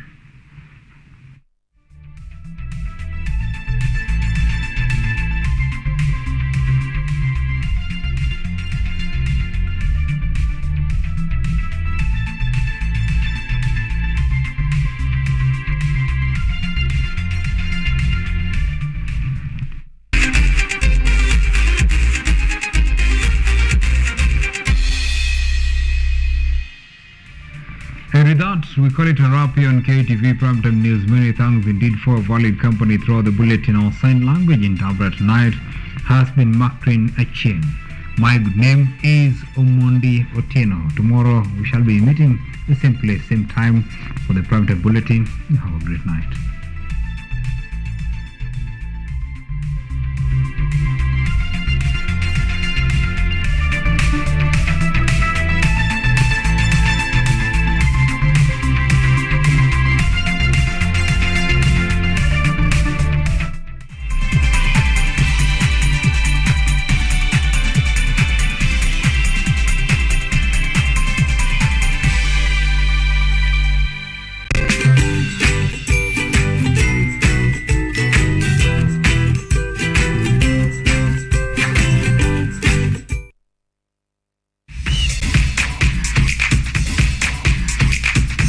Ukiwa na dukuduku la michezo, tunafungua sanduku la dukuduku kwa ufahamu zaidi.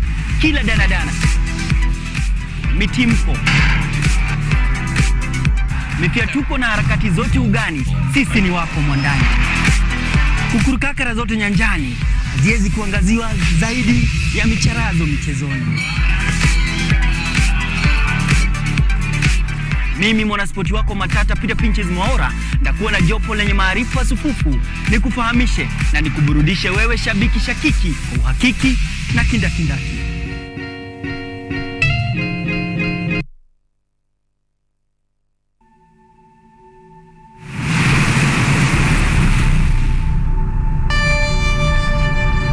Karibu kwenye mitindo ya kipwani. Nguo yangu wasenesi magire mtuzeha sana nenda finira chechemekwe. Nguo yangu wasenesi magire mtuzeha. Yani unavyoona basi niko kipwani pwani tu.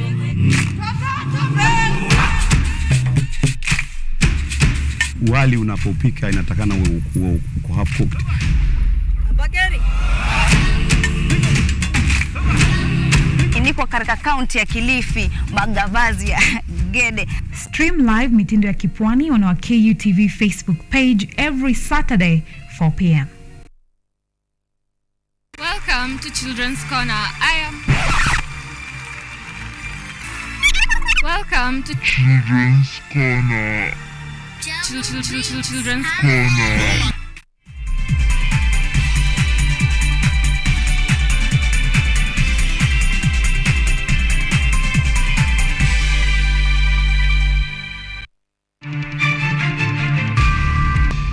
With the UN COP27 climate conference underway in Egypt, African nations are highlighting the impact they are suffering and asking rich nations to help fund remediation. Tanzania mourns the 19 deaths suffered Sunday from a Lake Victoria plane crash authorities are blaming on bad weather. With the U.S. midterm elections already underway and culminating tomorrow, election integrity has become a strong focus by all sides, and already some are crying foul. All this and much more on today's Africa 54.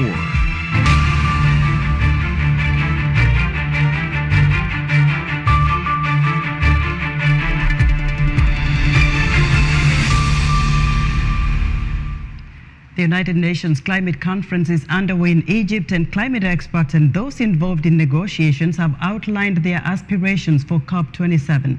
Africa, meanwhile, is struggling to respond to worsening weather extremes. VOA's Paul Ndiho has more. More than 30,000 delegates, including representatives from 200 countries, are gathering for COP27.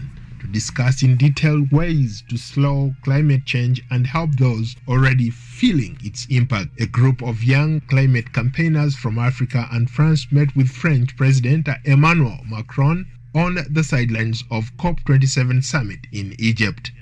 So I wanted to be able to hear you out. You tell me what is important for you, if you have any questions, but also your messages. During Macron's discussion with the youth, a Gabonese entrepreneur who runs a food production and distribution farm, stressed the importance of this conference. You know very well that Africa faces a real challenge in food sovereignty and especially food security.